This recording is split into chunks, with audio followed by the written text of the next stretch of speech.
ਸਤਿ ਸ਼੍ਰੀ ਅਕਾਲ। ਤੁਸੀਂ ਜੁੜੇ ਹੋਏ ਹੋ ਪੰਜਾਬੀ ਰੇਡੀਓ USA ਦੇ ਨਾਲ ਤੇ ਮੈਂ ਹਾਂ ਪ੍ਰਵੀਨ ਸ਼ਰਮਾ ਲੈ ਕੇ ਹਾਜ਼ਰ ਹਾਂ ਪ੍ਰੋਗਰਾਮ ਖਬਰ ਤੇ ਨਜ਼ਰ। ਪੰਜਾਬੀ ਰੇਡੀਓ USA ਨੂੰ ਇਸ ਵੇਲੇ ਤੁਸੀਂ ਸੁਣ ਰਹੇ ਹੋ AM FM ਸਟੇਸ਼ਨਸ ਦੇ ਨਾਲ ਰੇਡੀਓ ਸੈੱਟ ਤੇ ਨੈਟ ਤੇ mobile app social media platforms Facebook YouTube ਤੇ ਸੁਣ ਰਹੇ ਹੋ ਦੇਖ ਰਹੇ ਹੋ ਸਾਰੇ ਹੀ ਦਰਸ਼ਕਾਂ ਦਾ ਪ੍ਰੋਗਰਾਮ ਖਬਰ ਤੇ ਨਜ਼ਰ ਦੇ ਵਿੱਚ ਸਵਾਗਤ ਹੈ। ਅੱਜ ਦਾ ਇਹ ਖਬਰ ਤੇ ਨਜ਼ਰ ਪ੍ਰੋਗਰਾਮ ਸਾਲ 2023 ਦੀ 25 ਜੁਲਾਈ ਦਾ ਪ੍ਰੋਗਰਾਮ ਹੈ ਤੇ ਦਿਨ ਅੱਜ ਮੰਗਲਵਾਰ ਹੈ। ਪ੍ਰੋਗਰਾਮ ਦੇ ਵਿੱਚ ਅਹਿਮ ਖਬਰਾਂ ਨੂੰ ਲੈ ਕੇ ਚਰਚਾ ਕਰਨ ਦੇ ਲਈ ਮੇਰੇ ਨਾਲ ਜੁੜ ਚੁੱਕੇ ਨੇ ਦੀਪਕ ਸ਼ਰਮਾ ਚਨਾਰਥਲ ਜੀ।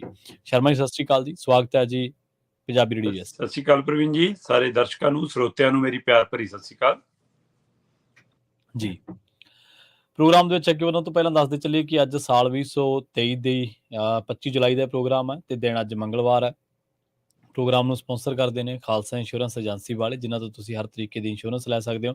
ਇੰਸ਼ੋਰੈਂਸ ਬਾਰੇ ਪਤਾ ਕਰਨ ਦੇ ਲਈ ਇਹਨਾਂ ਦਾ ਨੰਬਰ ਹੈ 408 272 2500। ਟਰਕੀਅਨ ਇਮੀਗ੍ਰੇਸ਼ਨ ਲਾ ਫਰਮ ਵਾਲੇ ਜੇ ਟਰਕੀਅਨ ਅਟਾਰਨੀ ਟਰਕੀਅਨ ਦੇ ਨਾਲ ਤੁਸੀਂ US ਇਮੀਗ੍ਰੇਸ਼ਨ ਬਾਬਤ ਕੋਈ ਵੀ ਸਲਾਹ ਕਰਨੀ ਹੈ, ਕੋਈ ਵੀ ਸਵਾਲ ਪੁੱਛਣਾ ਤੇ ਇਹਨਾਂ ਦਾ ਨੰਬਰ ਹੈ 415 909 0503। Gurdeep Singh Birdi Clovis, Satnam Singh Shergill Selma, Visalia family Fresno, Mandeep Singh, Sandeep Kaur San Jose ਤੇ ਮਨਜੀਤ ਸਿੰਘ ਸੈਨ ਹੋਜ਼ੇ। ਇਹਨਾਂ ਸਾਰੇ ਹੀ ਸਪਾਂਸਰਸ ਦਾ ਬਹੁਤ ਬਹੁਤ ਧੰਨਵਾਦ। ਤੇ ਜੇਕਰ ਤੁਸੀਂ ਵੀ ਪੰਜਾਬੀ ਰੇਡੀਓ USA ਦੇ ਇਹਨਾਂ ਪ੍ਰੋਗਰਾਮਾਂ ਨੂੰ ਸਪਾਂਸਰ ਕਰਨਾ ਚਾਹੁੰਦੇ ਹੋ ਤਾਂ ਸਟੂਡੀਓ ਦਾ ਨੰਬਰ ਹੈ 408 272 5200। ਸ਼ਰਮਾ ਜੀ, ਖਬਰਾਂ ਦੇ ਵੱਲ ਆਈਏ ਤੇ ਸ਼ੁਰੂਆਤ ਕਰੀਏ ਆਪਾਂ ਸਨਮਾਨਾਂ ਤੋਂ। ਸਨਮਾਨ ਸਰਕਾਰਾਂ ਵੀ ਦਿੰਦੀਆਂ ਨੇ ਤੇ ਸਨਮਾਨ ਸਮਾਜਿਕ ਜਥੇਬੰਦੀਆਂ ਵੀ ਲੋਕਾਂ ਦਾ ਕਰਦੀਆਂ ਨੇ, ਪਰ ਬਹੁਤੀ ਵਾਰ ਵਿਚਰਦਿਆਂ ਆਪਦੀ ਜ਼ਿੰਦਗੀ ਦੇ ਵਿੱਚ ਬੰਦੇ ਦੀ ਜ਼ਿੰਦਗੀ ਦੇ ਵਿੱਚ ਮੁਕਾਮ ਅਜਿਹੇ ਆ ਜਾਂਦੇ ਆ ਜਦੋਂ ਤੁਹਾਨੂੰ ਲੱਗਦਾ ਕਿ ਮੈਂ ਸਰਕਾਰ ਦੀ ਰਾਏ ਦੇ ਨਾਲ ਇਤਫਾਕ ਨਹੀਂ ਰੱਖਦਾ ਤੇ ਹੁਣ ਵੇਲਾ ਆ ਗਿਆ ਕਿ ਮੈਨੂੰ ਸਨਮਾਨ ਮੋੜ ਦਿੱਤਾ ਜਾਵੇ, ਮੈਂ ਆਪਣਾ ਸਨਮਾਨ ਮੋੜਨਾ ਚਾਹੁੰਦਾ ਜਾਂ ਚਾਹੁੰਦੀ ਹਾਂ। ਇਹ ਹੋਇਆ ਵੀ ਹੈ 2014 ਤੋਂ ਬਾਅਦ ਬਹੁਤ ਸਾਰੇ ਲੋਕਾਂ ਨੇ ਸਿਸਟਮ ਦੇ ਨਾਲ ਆਪਣੀ ਰਾਏ ਇਤਫਾਕ ਨਾ ਰੱਖਣ ਕਰਕੇ ਸਨਮਾਨ ਮੋੜੇ ਵੀ।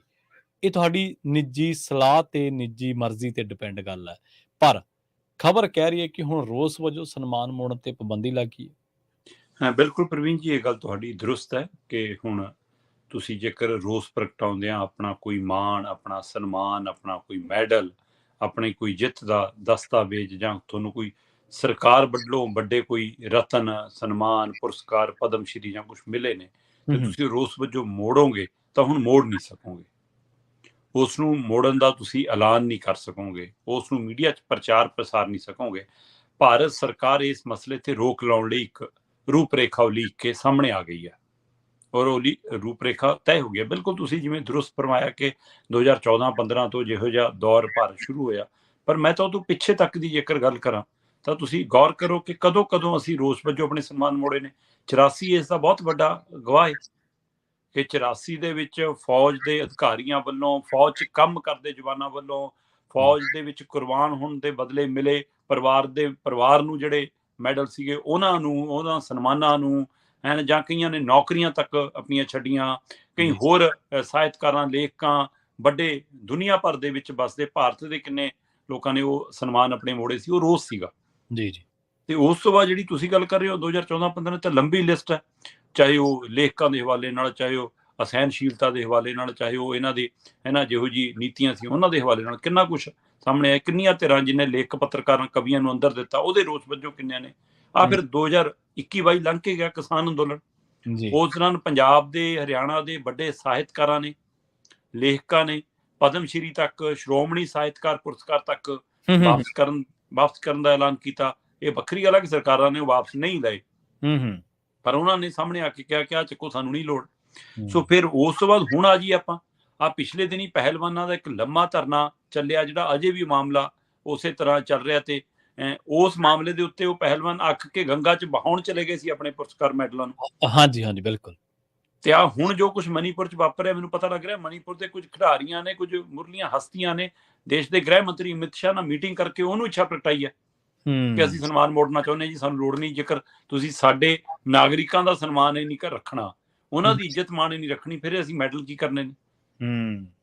ਤੋ ਇਹ ਸਾਰਾ ਵਰਤਾਰੇ ਦੇ ਵਿੱਚ ਭਾਰਤ ਸਰਕਾਰ, ਕੇਂਦਰ ਸਰਕਾਰ ਇੱਕ ਰੂਪਰੇਖਾ ਤਿਆਰ ਕਰਕੇ ਸਾਹਮਣੇ ਲਿਆ ਰਹੀ ਹੈ ਜੀ, ਔਰ ਉਹ ਰੂਪਰੇਖਾ ਕਿਸੇ ਵੀ ਸਮੇਂ ਸੰਸਦ 'ਚ ਆ ਕੇ ਕਾਨੂੰਨ ਦਾ ਰੂਪ ਵੀ ਧਾਰ ਕਰ ਸਕਦੀ ਹੈ ਕਿ ਭਾਈ ਤੁਹਾਨੂੰ ਜਿਹੜਾ ਸਨਮਾਨ ਹੁਣ ਮਿਲੂਗਾ, ਉਹ ਸਨਮਾਨ ਲੈਣ ਤੋਂ ਪਹਿਲਾਂ, ਚਾਹੇ ਉਹ ਪਦਮ ਭੂਸ਼ਣ ਹੈ, ਪਦਮ ਸ਼੍ਰੀ ਹੈ ਨਾ, ਪਦਮ ਪੁਰਸਕਾਰ ਹੈ ਜਾਂ ਤੁਹਾਨੂੰ ਸ਼੍ਰੋਮਣੀ ਸਾਹਿਤਕਾਰ ਹੈ, ਮੰਨ ਲਓ ਜਿਹੜੇ ਦੇਸ਼ ਪੱਧਰ ਦੇ ਸਨਮਾਨ ਨੇ, ਉਹ ਜਿਹੜੇ ਸਨਮਾਨ ਸਰਕਾਰ ਵੱਲੋਂ ਰਾਸ਼ਟਰਪਤੀ ਵੱਲੋਂ ਭੇਟ ਕੀਤੇ ਜਾਂਦੇ ਨੇ ਉਹਨਾਂ ਨੂੰ ਦੇਣ ਤੋਂ ਪਹਿਲਾਂ ਤੁਹਾਤੋਂ ਇੱਕ ਫਾਰਮ ਭਰਾਇਆ ਜਾਊਗਾ, ਤੁਹਾਤੋਂ ਇੱਕ ਗਰੰਟੀ ਲਈ ਜਾਊਗੀ, ਤੁਹਾਤੋਂ ਲਿਖਤ ਦੇ ਵਿੱਚ ਦਸਤਾਵੇਜ਼ ਲਿਆ ਜਾਊਗਾ ਕਿ ਮੈਂ ਇਹ ਸਨਮਾਨ ਮੋੜਾਂਗਾ ਨਹੀਂ।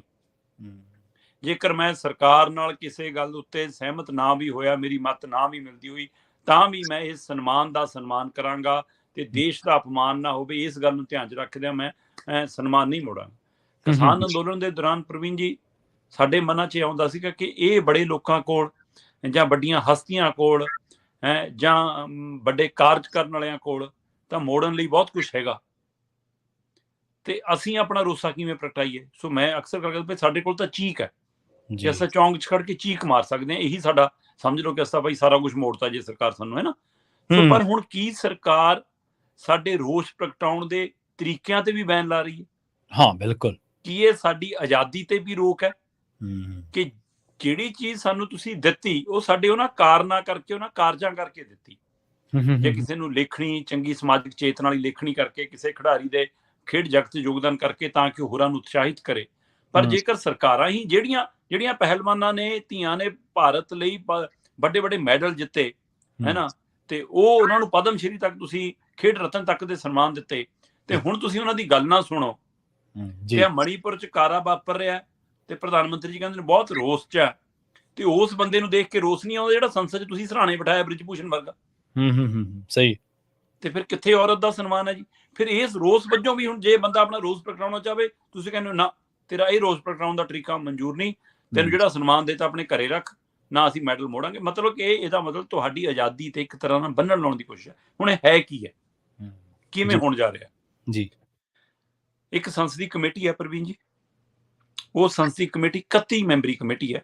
ਭਾਰਤ ਦਾ ਸੱਭਿਆਚਾਰਕ ਜਿਹੜਾ ਮੰਤਰਾਲਾ ਹੈ ਸਾਡਾ ਕੇਂਦਰੀ, ਹਾਂਜੀ, ਹੈ ਨਾ, ਜਿਹੜਾ ਉਸ ਸੱਭਿਆਚਾਰਕ ਮੰਤਰਾਲੇ ਦੇ ਹਵਾਲੇ ਨਾਲ ਇੱਕ ਕਮੇਟੀ ਦਾ ਗਠਨ ਹੁੰਦਾ, ਜਿਹਦੇ ਵਿੱਚ ਲੋਕ ਸਭਾ ਔਰ ਰਾਜ ਸਭਾ ਦੇ ਮੈਂਬਰ ਹੁੰਦੇ ਨੇ। 21 ਮੈਂਬਰ ਲੋਕ ਸਭਾ ਤੋਂ ਨੇ, 10 ਮੈਂਬਰ ਰਾਜ ਸਭਾ ਤੋਂ ਨੇ। 31 ਮੈਂਬਰੀ ਕਮੇਟੀ ਹੈ ਜਿਹਦੇ YSR ਕਾਂਗਰਸ ਦੇ ਆਗੂ ਤੇ ਰਾਜ ਸਭਾ ਮੈਂਬਰ ਨੇ ਬੀ ਵਿਜੇ ਸਾਈ ਰੇਡੀ, ਠੀਕ ਹੈ, ਇਹ ਪ੍ਰਧਾਨ ਨੇ ਜੀ। ਤੇ ਇਹਨਾਂ ਦੇ ਨਾਲ 30 ਮੈਂਬਰ ਹੋਰ ਨੇ। 31 ਮੈਂਬਰੀ ਇਹ ਕਮੇਟੀ ਹੈ, ਔਰ ਇਹ 31 ਮੈਂਬਰੀ ਕਮੇਟੀ ਨੂੰ ਇਹ ਰੂਪਰੇਖਾ ਉਲੀਕਣ ਲਈ ਸਰਕਾਰ ਨੇ ਕਿਹਾ, ਜਾਂ ਇਹਨਾਂ ਦੇ ਆਪਣੇ ਮਨ 'ਚ ਇਹ ਭਾਵ ਜਾਗ ਗਿਆ ਕਿ ਜੀ ਹੁਣ ਆਪਾਂ ਇਹ ਫਾਰਮੂਲਾ ਅਪਣਾਉਣਾ ਕਿ ਸਨਮਾਨ ਤਾਂ ਦੇਵਾਂਗੇ, ਪਹਿਲਾਂ ਲਿਖ ਕੇ ਗਰੰਟੀ ਦਿਓ ਕਿ ਹਾਂ ਭਾਈ ਤੁਸੀਂ ਕਿ ਇਹਨੂੰ ਵਾਪਸ ਨਹੀਂ ਕਰੋਗੇ। ਸੋ ਇਸ ਹਵਾਲੇ ਨਾਲ ਇਹ ਕਮੇਟੀ ਨੇ ਰੂਪਰੇਖਾ ਤਿਆਰ ਕਰ ਲਈ, ਔਰ ਇਸ ਨੇ ਆਉਣ ਵਾਲੇ ਦਿਨਾਂ 'ਚ ਮੰਤਰਾਲੇ ਨੂੰ ਸੌਂਪ ਦੇਣੀ ਹੈ, ਤੇ ਮੰਤਰਾਲੇ ਬਾਅਦ ਕੈਬਨਿਟ ਤੋਂ ਬਾਅਦ ਸੰਸਦ 'ਚ ਵੀ ਆ ਸਕਦੀ ਹੈ, ਜਾਂ ਸਿੱਧਾ ਇਸ ਨੂੰ ਸਰਕਾਰ ਐਲਾਨ ਵਜੋਂ ਕਿਵੇਂ ਲਿਆਉਂਦੀ ਹੈ ਦੇਖਣ ਵਾਲੀ ਗੱਲ ਹੋਊਗੀ। ਪਰ ਇਹ ਫੈਸਲਾ ਹੋਣ ਜਾ ਰਿਹਾ ਜੀ। ਹੁਣ ਇੱਕ ਪਾਸੇ ਇਹਦੇ ਨਾਲ ਵਿਚਾਰ ਪ੍ਰਗਟਾਉਣ ਤੇ ਰੋਸ ਪ੍ਰਗਟਾਉਣ ਦੇ ਉਸ ਆਜ਼ਾਦੀ ਤੇ ਤੁਹਾਡਾ ਜਿਹੜਾ ਕਹਿੰਦੇ ਆ ਕਿ ਤੁਹਾਨੂੰ ਬੋਲਣ ਦੀ, ਕਹਿਣ ਦੀ, ਸਵਾਲ ਕਰਨ ਦੀ ਆਜ਼ਾਦੀ ਹੈ, ਉਹਦੇ ਪਰ ਇੱਕ ਰੋਕ ਲੱਗਣ ਦੀ, ਜਿਹਦੀ ਪਰ ਪਹਿਲਾਂ ਹੀ ਰੋਕ ਲੱਗ ਰਹੀ ਹੈ, ਪਰ ਇੱਕ ਨਵਾਂ ਤਰੀਕਾ ਹੋਰ ਲੱਭਿਆ ਜਾ ਰਿਹਾ। ਪਰ ਇਹਦੇ ਵਿੱਚ ਦੂਸਰਾ ਪਹਿਲੂ ਜਿਹੜਾ ਉਹ ਕਹਿੰਦੇ ਨੇ ਜੀ ਕਿ ਇਹਦੇ ਨਾਲ ਮਤਲਬ ਤੁਸੀਂ ਸਰਕਾਰ ਨਾਲ ਮਤ ਰੱਖਦੇ ਹੋ, ਨਹੀਂ ਰੱਖਦੇ, ਸਹਿਮਤ ਹੁੰਦੇ ਹੋ ਤਾਂ ਨਹੀਂ ਹੁੰਦੇ, ਤਾਂ ਤੁਸੀਂ ਇਹ ਤਰੀਕਾ ਨਹੀਂ ਅਪਣਾ ਸਕਦੇ। ਪ੍ਰਵੀਨ ਜੀ, ਦੋ ਤਰੀਕੇ ਦੇ ਲੋਕਾਂ ਨੂੰ ਸਨਮਾਨ ਮਿਲਦੇ ਆ, ਠੀਕ ਹੈ ਜੀ। ਇਹ ਵੱਡੇ ਸਰਕਾਰੀ ਸਨਮਾਨ ਦੋ ਤਰੀਕਿਆਂ ਨਾਲ ਮਿਲਦੇ ਆ। ਇੱਕ ਤਰੀਕਾ ਤਾਂ ਸਿੱਧਾ ਕਿ ਤੁਹਾਡੀ ਸਮਾਜ ਨੂੰ ਦੇਣ ਹੋਵੇ, ਤੁਹਾਡਾ ਸਮਾਜ 'ਚੋਂ ਨਾਮ ਹੋਵੇ, ਤੁਹਾਡਾ ਰੁਤਬਾ ਹੋਵੇ, ਤੁਸੀਂ ਉਸ ਇਨਾਮ ਦੇ, ਸਨਮਾਨ ਦੇ ਹੱਕਦਾਰ ਹੋ, ਉਸ ਨਾਤੇ ਤੁਹਾਡੀ ਚੋਣ ਹੋ ਕੇ ਆਉਂਦੀ ਹੈ। ਕਿੰਨੇ ਹੀ ਨਾਮ ਨੇ ਪਹਿਲੇ ਵੀ, ਹੁਣ ਵੀ।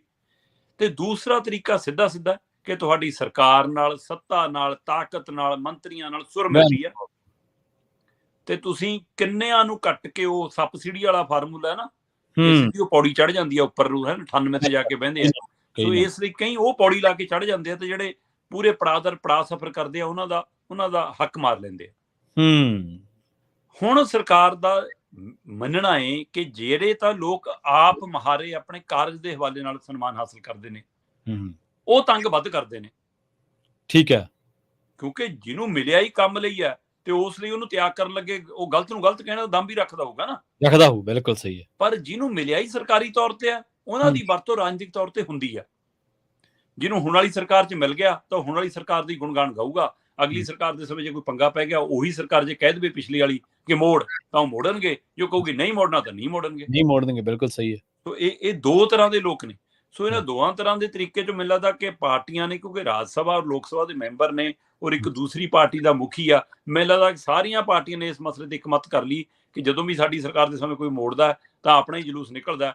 ਇਹ ਸਵਾਲ ਦੇਸ਼ ਦੇ ਅਪਮਾਨ ਦਾ ਨਹੀਂ ਹੈ, ਇਹ ਸਵਾਲ ਸਨਮਾਨ ਦੇ ਅਪਮਾਨ ਦਾ ਨਹੀਂ ਹੈ, ਇਹ ਵਿਚਾਰ ਪ੍ਰਗਟਾਉਣ ਤੇ ਰੋਸ ਪ੍ਰਗਟਾਉਣ ਦੀ ਆਜ਼ਾਦੀ ਦੇ ਉੱਤੇ ਰੋਕ ਹੈ। ਔਰ ਮੈਨੂੰ ਲੱਗਦਾ ਸਰਕਾਰਾਂ, ਲੀਡਰ, ਸਿਆਸੀ ਧਿਰਾਂ ਇਹਨੂੰ ਆਪਣਾ ਅਪਮਾਨ ਸਮਝਦੀਆਂ ਨੇ, ਇਸ ਲਈ ਇਹ ਰੋਕ ਲਾਉਣ ਦੀ ਕਵਾਇਦ ਹੈ। ਔਰ ਮੈਨੂੰ ਲੱਗਦਾ ਆਉਣ ਵਾਲੇ ਸਮੇਂ 'ਚ ਵੱਡਾ ਮੁੱਦਾ ਬਣੂਗਾ। ਅਜੇ ਇਹ ਗੱਲ ਪ੍ਰਚਾਰ ਸਾਹਮਣੇ ਨਹੀਂ ਆਈ, ਬਕਾਇਦਾ ਤੌਰ ਤੇ ਗੱਲ ਸਾਹਮਣੇ ਆ ਰਹੀ ਹੈ ਕਿ ਅੰਦਰ ਖਾਤੇ ਸਾਰੀ ਰੂਪਰੇਖਾ ਤੈਅ ਹੋ ਗਈ ਆ ਔਰ ਸੱਭਿਆਚਾਰ ਮੰਤਰਾਲੇ ਨੂੰ ਸੌਂਪਣ ਦੀ ਤਿਆਰੀ ਹੋ ਗਈ ਹੈ। ਪ੍ਰਵੀਨ ਜੀ, ਠੀਕ ਹੈ। ਜਿਹੜੀ ਦੂਜੀ ਕੈਟਾਗਰੀ ਵਾਲੇ ਜਿਹੜੇ ਬੰਦੇ ਨੇ, ਜਿਹੜੇ ਲੋਕ ਨੇ, ਇਨਸਾਨ ਨੇ, ਉਹ ਤਾਂ ਇੰਨੀ ਜ਼ਰੂਰਤ ਵੀ ਨਹੀਂ ਰੱਖਦੇ ਕਿ ਸਰਕਾਰ ਦੀ ਰਾਏ ਦੇ ਵਿਰੁੱਧ ਰਾਏ ਰੱਖ ਸਕਣ। ਜਿਨ੍ਹਾਂ ਨੇ ਆਪ ਸਿਫਾਰਸ਼ਾਂ ਦੇ ਨਾਲ ਅਵਾਰਡ ਲਏ ਹੋਣ, ਉਹਨਾਂ 'ਚ ਇੰਨਾ ਦਮਖਮ ਨਹੀਂ ਹੁੰਦਾ। ਦਮਖਮ ਉਹੀ ਬੰਦਾ ਰੱਖ ਸਕਦਾ ਜਿਹੜਾ ਆਪਦੇ ਦਮ ਤੇ ਅਵਾਰਡ ਲੈ ਕੇ ਆਇਆ ਹੋਵੇ। ਹਾਂ, ਉਹਦੀ ਉਦਾਹਰਨ ਹੈ ਮਨੀਪੁਰ ਵਾਲੇ ਮਾਮਲੇ ਤੇ ਕੌਣ ਬੋਲ ਰਿਹਾ ਕੌਣ ਨਹੀਂ, ਪਹਿਲਵਾਨਾਂ ਦੇ ਹੱਕ 'ਚ ਕੌਣ ਬੈਠਿਆ ਸੀ ਕੌਣ ਨਹੀਂ, ਕਿਸਾਨ ਅੰਦੋਲਨ ਦੌਰਾਨ ਕਿਹੜਾ ਕਿੱਧਰੋਂ ਬੋਲ ਰਿਹਾ ਸੀ ਕਿੱਧਰੋਂ ਨਹੀਂ, 84 ਦੇ ਸਮੇਂ ਕਿਹੜਾ ਆਵਾਮ ਨਾਲ, ਕੌਮ ਨਾਲ, ਭਾਈਚਾਰੇ ਨਾਲ, ਪੰਜਾਬ ਨਾਲ ਖੜਿਆ ਸੀ ਤੇ ਕਿਹੜਾ ਹੋਰ ਖੜਿਆ ਸੀ।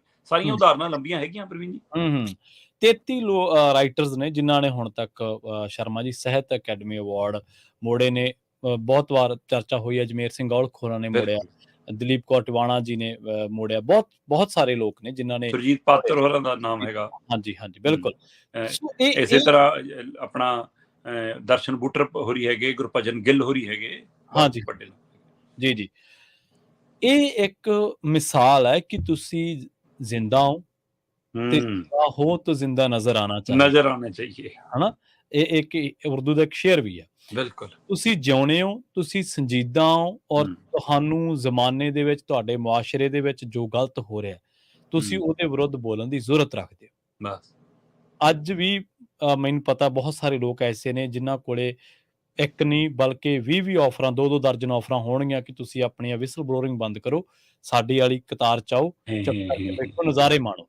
ਪਰ ਉਹ ਕਿਉਂਕਿ ਉਹ ਕਿਸੇ ਗਰੀਡ ਕਰਕੇ ਨਹੀਂ ਹੈ, ਉਹ ਬਾਈ ਨੇਚਰ ਹੈ। ਇਹ ਗੱਲ ਸਾਨੂੰ ਸਮਝਣੀ ਪੈਣੀ ਆ। ਅਸੀਂ ਬਹੁਤ ਵਾਰ ਕਈ ਚੀਜ਼ਾਂ ਨੂੰ ਅਣਗੌਲਿਆ, ਸਾਨੂੰ ਲੱਗਦਾ ਕਿ ਯਾਰ ਫਲਾਂ ਬੰਦਾ ਇਹ ਕੰਮ ਕਰ ਰਿਹਾ, ਠੀਕ ਹੈ ਯਾਰ, ਉਹਦੀ ਮਜਬੂਰੀ ਹੈ ਜਾਂ ਪੈਸੇ ਲਈ ਕਰ ਰਿਹਾ, ਪਰ ਉਹ ਪੈਸੇ ਲਈ ਨਹੀਂ ਕਰ ਰਿਹਾ ਹੁੰਦਾ। ਬਹੁਤ ਲੋਕ ਐਸੇ ਨੇ ਜਿਨ੍ਹਾਂ ਲਈ ਪੈਸਾ ਸੈਕੰਡ ਚੀਜ਼ ਆ, ਜਿਨ੍ਹਾਂ ਲਈ ਉਹ ਜਿਹੜੀਆਂ ਚੀਜ਼ਾਂ ਨੇ, ਜੋ ਉਹਨਾਂ ਦੇ, ਚਾਹੇ ਉਹ ਪੱਤਰਕਾਰ ਆ, ਉਹਨੂੰ ਜੌਬ ਮਿਲ ਰਹੀ ਹੈ, ਉਹਨੂੰ ਤਨਖਾਹ ਮਿਲ ਰਹੀ ਹੈ, ਉਹ ਇੱਕ ਸੈਕੰਡ ਚੀਜ਼ ਹੈ, ਪਰ ਉਹ ਬਾਏ ਨੇਚਰ ਵਿਸਲ ਬਲੋਅਰ ਹੁੰਦੇ ਨੇ।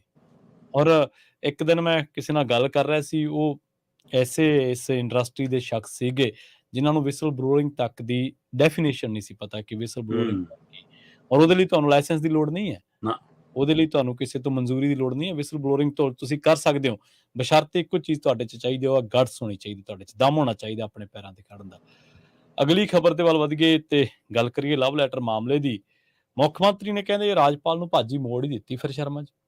ਬਿਲਕੁਲ ਜੀ, ਆਪਾਂ ਕੱਲ ਹੀ ਗੱਲ ਕਰ ਰਹੇ ਸੀ ਕਿ ਹੁਣ ਇੰਤਜ਼ਾਰ ਰਹੂਗਾ ਕਿ ਮੁੱਖ ਮੰਤਰੀ ਸਾਹਿਬ ਮੀਡੀਆ 'ਚ ਬਿਆਨ ਦਿੰਦੇ ਨੇ, ਵੀਡੀਓ ਜਾਰੀ ਕਰਦੇ ਨੇ, ਟਵੀਟ ਕਰਦੇ ਨੇ, ਕਿਸ ਰੂਪ 'ਚ, ਜਾਂ ਆਪਣੇ ਜਿਹੜਾ ਪਾਰਟੀ ਦਾ ਬੁਲਾਰਾ ਉਹ ਤੋਂ ਕਹਾਉਂਦੇ ਨੇ, ਕਿਵੇਂ ਆਉਂਦੇ ਆ, ਕਿ ਜਵਾਬ ਤਾਂ ਆਊਗਾ, ਆਉਣਾ ਚਾਹੀਦਾ। ਪਰ ਉਹ ਆ ਗਿਆ ਜੀ, ਨਾਲ ਦੀ ਨਾਲ ਆ ਗਿਆ। ਮੁੱਖ ਮੰਤਰੀ ਸਾਹਿਬ ਨੇ ਦੇਰ ਨਹੀਂ ਲਾਈ ਜੀ, ਨਾਲ ਦੀ ਨਾਲ ਕਹਿਤਾ ਕਿ ਕੋਈ ਗੱਲ ਨਹੀਂ, ਫਿਕਰ ਨਾ ਕਰੋ, ਚਾਰੇ ਦੇ ਚਾਰੇ ਬਿੱਲਾਂ ਤੇ ਮੋਹਰ ਲੱਗੂਗੀ। ਠੀਕ ਹੈ। ਹੋਇਆ ਕੀ ਕਿ ਆਪਾਂ ਕੱਲ ਵਿਸਤਾਰਤ ਗੱਲ ਕਰ ਚੁੱਕੇ ਹਾਂ ਉਸ ਮਸਲੇ ਤੇ, ਪੂਰੀ ਕਹਾਣੀ ਕਿ ਕਿਵੇਂ ਦੋ ਰੋਜ਼ਾ ਸੈਸ਼ਨ ਸੀ 19-20 ਜੂਨ ਦਾ, ਉਹਨੂੰ ਲੈ ਕੇ ਉਹਦੇ ਵਿੱਚ 4 ਬਿੱਲ ਭੇਜੇ ਗਏ, ਖਾਸ ਕਰਕੇ ਗੁਰਦੁਆਰਾ ਐਕਟ ਵਾਲਾ ਔਰ ਚਾਂਸਲਰ ਵਾਲਾ ਖਾਸ ਚਰਚਾ 'ਚ ਹੈ ਕਿ ਮੁੱਖ ਮੰਤਰੀ ਖੁਦ ਚਾਂਸਲਰ ਬਣ ਗਏ ਹੁਣ ਸਾਰੀ ਯੂਨੀਵਰਸਿਟੀਆਂ ਦੇ। ਸੋ ਜਾਂ ਗੁਰਦੁਆਰਾ ਸੋਧ ਬਿੱਲ ਵਾਲਾ ਜਿਹਦੇ ਵਿੱਚ ਗੁਰਬਾਣੀ ਦੇ ਪ੍ਰਸਾਰਨ ਦਾ, ਇਹ 2 ਬਿੱਲ ਜ਼ਿਆਦਾ ਗੌਰ ਮੰਗ ਰਹੇ ਸੀ, ਧਿਆਨ ਮੰਗ ਰਹੇ ਸੀ। ਸੋ ਇਸ ਮਸਲੇ ਤੇ ਰਾਜਪਾਲ ਦਾ ਕਿ ਨਹੀਂ ਜੀ, ਇਹ ਤਾਂ ਸੰਵਿਧਾਨਕ ਨੀਗਾ ਤੁਹਾਡਾ ਸੈਸ਼ਨ ਤੇ ਨਾ ਬਿੱਲ। ਸੋ ਇਹ ਸਾਰੇ ਵਰਤਾਰੇ ਦੇ ਵਿਚਾਲੇ ਹੁਣ ਕੱਲ ਜਿਵੇਂ ਉਹਨਾਂ ਨੇ ਕਿਹਾ ਕਿ ਜੀ ਮੈਨੂੰ ਜਵਾਬ ਦਿਓ, ਤੁਹਾਡੀ ਖਿਲਾਫ ਭ੍ਰਿਸ਼ਟਾਚਾਰ ਦੀਆਂ ਸ਼ਿਕਾਇਤਾਂ ਮਿਲਦੀਆਂ, ਜਾਂ ਮੈਂ ਜਿਹੜੀਆਂ ਪਹਿਲੀਆਂ ਚਿੱਠੀਆਂ ਲਿਖੀਆਂ ਉਹਨਾਂ ਦਾ ਜਵਾਬ ਦਿਓ, ਤੇ ਬਿੱਲ ਤਾਂ ਭੁੱਲ ਜਾਓ, ਕਿਸੇ ਬਿੱਲ ਤੇ ਮੋਹਰ ਨਹੀਂ ਲੱਗਣੀ, ਮੈਂ ਸਾਰੀ ਕਾਨੂੰਨੀ ਸਲਾਹ ਲੈ ਲਈ ਆ, ਇਹ ਸੰਵਿਧਾਨਕ ਤੌਰ ਤੇ ਸਹੀ ਨੇ, ਮੈਂ ਮੋਹਰ ਨਹੀਂ ਲਾਉਂਦਾ। ਤੇ ਮੁੱਖ ਮੰਤਰੀ ਭਗਵੰਤ ਮਾਨ ਨੇ ਸਾਫ਼ ਲਫ਼ਜ਼ਾਂ 'ਚ ਕਿਹਾ ਜੀ ਕਿ ਕੱਲਾ ਇੱਕ ਬਿੱਲ ਕਿਉਂ, ਚਾਂਸਲਰ ਵਾਲਾ ਜਾਂ ਗੁਰਦੁਆਰਾ ਐਕਟ ਵਾਲਾ ਕਿਉਂ, 4 ਦੇ 4 ਬਿੱਲਾਂ ਤੇ ਮੋਹਰ ਲੱਗੂਗੀ। ਠੀਕ ਹੈ। ਔਰ ਇਹ ਗੱਲ ਉਹਨਾਂ ਨੇ ਪੰਜਾਬ ਯੂਨੀਵਰਸਿਟੀ ਚੰਡੀਗੜ੍ਹ ਦੇ ਗਲਿਆਰੇ 'ਚ ਖੜ ਕੇ ਕਹੀ। ਠੀਕ ਹੈ। ਅਸਲ 'ਚ ਪ੍ਰਵੀਨ ਜੀ, ਪੰਜਾਬ ਯੂਨੀਵਰਸਿਟੀ ਚੰਡੀਗੜ੍ਹ ਦੇ ਲੰਮੇ ਸਮੇਂ ਤੋਂ ਇਹ ਸਵਾਲ ਰਿਹਾ ਕਿ ਸਰਕਾਰਾਂ ਨੇ, ਖਾਸ ਕਰ ਪੰਜਾਬ ਸਰਕਾਰ ਨੇ ਅਣਗੌਲਿਆ ਰੱਖਿਆ ਉਸ ਯੂਨੀਵਰਸਿਟੀ ਦੇ, ਉਹਨੂੰ ਬਣਦੇ ਆਪਣੀ ਹਿੱਸੇ ਦੀ ਗ੍ਰਾਂਟ ਵੀ ਨਹੀਂ ਦਿੰਦੇ ਸੀ, ਉਹਦੇ ਪ੍ਰਬੰਧਾਂ 'ਚ ਵੀ ਦੇਖ ਰਹੇ ਨਹੀਂ ਕਰਦੇ ਸੀ। ਸੋ ਉਸ ਨਾਤੇ ਮੁੱਖ ਮੰਤਰੀ ਭਗਵੰਤ ਮਾਨ ਨੇ ਇੱਕ ਨਵੀਕਲੀ ਪਹਿਲ ਕਦਮੀ ਕੀਤੀ ਹੈ ਜੀ। ਉਹ ਯੂਨੀਵਰਸਿਟੀ ਗਏ ਨੇ, ਬਕਾਇਦਾ ਉੱਥੇ ਦੇ ਵਾਈਸ ਚਾਂਸਲਰ ਨੂੰ ਮਿਲੇ ਨੇ, ਬਕਾਇਦਾ ਉੱਥੇ ਹੋਸਟਲਾਂ ਦਾ ਦੌਰਾ ਕੀਤਾ, ਉਹਨਾਂ ਦੇ ਪ੍ਰਬੰਧਾਂ ਨੂੰ ਦੇਖਿਆ, ਖਾਮੀਆਂ ਨੂੰ ਦੇਖਿਆ, ਤੇ ਕੁੜੀਆਂ ਦੇ ਹੋਸਟਲਾਂ ਦੀ ਮਤਲਬ ਕਿ ਜਿਹੜੀ ਬਣੀ ਹੋਈ ਇਮਾਰਤ ਹੈ ਉਹਦੇ ਵਿੱਚ ਵਾਧੇ ਲਈ ਜਾਂ ਨਵੇਂ ਹੋਸਟਲ ਬਣਾਉਣ ਦੇ ਲਈ 49 ਕਰੋੜ ਰੁਪਈਏ ਦੀ ਗ੍ਰਾਂਟ ਜਾਰੀ ਕਰਨ ਦਾ ਐਲਾਨ ਕੀਤਾ ਉਹਨੇ। ਸੋ ਇਹ ਇੱਕ ਚੰਗੀ ਪਹਿਲ ਕਦਮੀ ਹੈ। ਉਸੇ ਮੌਕੇ ਦੇ ਉੱਤੇ ਮੀਡੀਆ ਨੇ ਕੁਝ ਸਵਾਲ ਕੀਤੇ ਤੇ ਉਹ ਰਾਜਨੀਤਿਕ ਸਵਾਲਾਂ ਦੇ ਜਵਾਬ ਦੇਣ ਤੋਂ ਬਚਦੇ ਰਹੇ। ਉਹ ਕਹਿੰਦੇ ਯੂਨੀਵਰਸਿਟੀ ਆਏ ਆ, ਵਿਦਿਆਰਥੀਆਂ ਨਾਲ ਗੱਲ ਕਰਨਾ ਹੈ, ਵਾਈਸ ਚਾਂਸਲਰ ਸਾਹਿਬ ਨੂੰ ਮਿਲਣਾ ਹੈ, ਕਿ ਰਹਿਣ ਦੋ, ਹੈ ਨਾ, ਟਾਲ ਰਹੇ ਸੀ ਉਹ ਰਾਜਨੀਤਿਕ ਸਵਾਲ ਕਿ ਅੱਜ ਨਾ ਉਹ ਗੱਲ ਹੋਵੇ। ਪਰ ਉਸੇ ਦੌਰਾਨ ਸਵਾਲ ਆ ਗਿਆ ਚਾਂਸਲਰ ਨੂੰ ਲੈ ਕੇ। ਹੁਣ ਯੂਨੀਵਰਸਿਟੀ 'ਚ ਖੜ ਕੇ ਜੇ ਚਾਂਸਲਰ ਨੂੰ ਲੈ ਕੇ ਸਵਾਲ ਆਉਂਦਾ ਹੈ ਤਾਂ ਫਿਰ ਮੁੱਖ ਮੰਤਰੀ ਲਈ ਟਾਲਣਾ ਔਖਾ ਸੀ, ਹੈ ਨਾ। ਤੇ ਉਸ ਮਸਲੇ ਤੇ ਫਿਰ ਉਹ ਆਪਣੇ ਅੰਦਾਜ਼ 'ਚ ਸਿੱਧੇ ਹੋ ਗਏ। ਉਹਨਾਂ ਨੇ ਫਿਰ ਰਾਜਪਾਲ ਨੂੰ ਤੰਜ ਕੱਸਿਆ, ਕਹਿੰਦੇ ਰਾਜਪਾਲ ਸਾਹਿਬ ਚਾਂਸਲਰ ਵਾਲਾ ਮਸਲਾ ਛੱਡੋ, ਮੈਂ ਤਾਂ ਚਾਰੇ ਦੇ ਚਾਰੇ ਬਿੱਲਾਂ ਦੀ ਗੱਲ ਕਰਦਾ, ਅੱਜ ਨਹੀਂ ਤਾਂ ਕੱਲ ਨੂੰ ਮੋਹਰ ਲੱਗੂਗੀ। ਉਹਦੇ ਚਾਰੇ ਪਾਸ ਹੋਣਗੇ, ਤੁਸੀਂ ਫਿਕਰ ਨਾ ਕਰਿਓ। ਵੋਟਰਾਂ ਦੇ ਮਤਲਬ ਕਿ ਪੱਤਰਕਾਰਾਂ ਦੇ ਹਵਾਲੇ ਨਾਲ ਉਹਨਾਂ ਨੇ ਪੂਰੇ ਪੰਜਾਬ ਦੇ ਵੋਟਰਾਂ ਨੂੰ ਅਪੀਲ ਕੀਤੀ ਕਿ ਇੱਕ ਛੱਡੋ, ਦੋ ਛੱਡੋ, ਚਾਰ ਦੇ ਚਾਰ ਬਿੱਲਾਂ ਤੇ ਮੋਹਰ ਲੱਗੂਗੀ। ਹੁਣ ਦੇਖਦੇ ਹਾਂ ਜੀ ਉਹ ਕਿਹੜੇ ਹਵਾਲੇ ਨਾਲ ਕਹਿੰਦੇ ਨੇ। ਕੀ ਉਹਨਾਂ ਨੂੰ ਲੱਗਦਾ ਕਿ ਇਹ ਕੋਈ ਰੋਸ ਪ੍ਰਗਟਾ ਕੇ, ਕੋਈ ਹੋਰ ਚਿੱਠੀ ਲਿਖ ਕੇ, ਕੋਈ ਟਵੀਟ ਕਰਕੇ, ਕੋਈ ਮੁਜ਼ਾਹਰਾ ਕਰਕੇ, ਕੋਈ ਫੋਨ ਕਰਕੇ, ਕੋਈ ਰਾਬਤਾ ਕਾਇਮ ਕਰਕੇ, ਜਾਂ ਮੋਦੀ ਅਮਿਤ ਸ਼ਾਹ ਤੋਂ ਕਹਾ ਕੇ, ਕਿਸ ਸਹਾਰੇ ਉਹਨਾਂ ਨੂੰ ਲੱਗਦਾ ਕਿ ਮੋਹਰ ਲੱਗਣੀ ਹੈ? ਇਹ ਦੇਖਣ ਵਾਲੀ ਗੱਲ ਹੋਊਗੀ। ਪਰ ਜਿੰਨੇ ਕੌਨਫੀਡੈਂਸ ਨਾਲ ਉਹਨਾਂ ਨੇ ਕਿਹਾ, ਉਹਨਾਂ ਕੌਨਫੀਡੈਂਸ ਰਾਜਪਾਲ ਦੀਆਂ ਚਿੱਠੀਆਂ 'ਚ ਨਹੀਂ ਅਜੇ ਨਜ਼ਰ ਆਇਆ। ਸੋ ਇਸ ਲਈ ਕੋਈ ਤਾਂ ਗੱਲ ਹੈ। ਹੁਣ ਇਹ ਉਹਨਾਂ ਦੀ ਕਲਾਕਾਰੀ ਵਾਲਾ ਅੰਦਾਜ਼ ਸੀ ਕਿ ਉਹਨਾਂ ਨੂੰ ਕੌਨਫੀਡੈਂਸ ਪੈਦਾ ਕਰਨਾ ਆਉਂਦਾ, ਜਾਂ ਸੱਚਮੁੱਚ ਮੁੱਖ ਮੰਤਰੀ ਕੋਲ ਕੋਈ ਜਾਣਕਾਰੀ ਸੀ ਕਿ ਮੋਹਰ ਤਾਂ ਲਾਉਣੀ ਪਊਗੀ। ਕੀ ਹੈ, ਆਉਣ ਵਾਲੇ ਦਿਨਾਂ 'ਚ ਦੇਖਦੇ ਹਾਂ। ਜੀ। ਅਗਲੀ ਗੱਲ ਕਰੀਏ ਸ਼ਰਮਾ ਜੀ ਮੌਸਮ ਦੀ। ਮੌਸਮ ਮੀਂਹ ਦੇ ਆਸਾਰ ਕਹਿੰਦੇ ਫਿਰ ਤੋਂ ਬਣੇ ਹੋਏ ਨੇ ਤੇ ਫਿਕਰ ਵੀ ਜਿਹੜਾ ਵਧਿਆ। ਫਿਕਰ ਵੀ ਜਾਇਜ਼ ਹੈ। ਮੀਂਹ ਤਾਂ ਪੰਜਾਬ ਦੇ ਵਿੱਚ ਪਿਆ, ਉਹ ਸਾਥੋਂ ਨਹੀਂ ਸਮਝਦਾ, ਕਿਉਂਕਿ ਅਸੀਂ ਸਿਸਟਮ ਹੀ ਉਹੋ ਜਿਹਾ ਕਰ ਲਿਆ ਕੁਛ ਤਾਂ।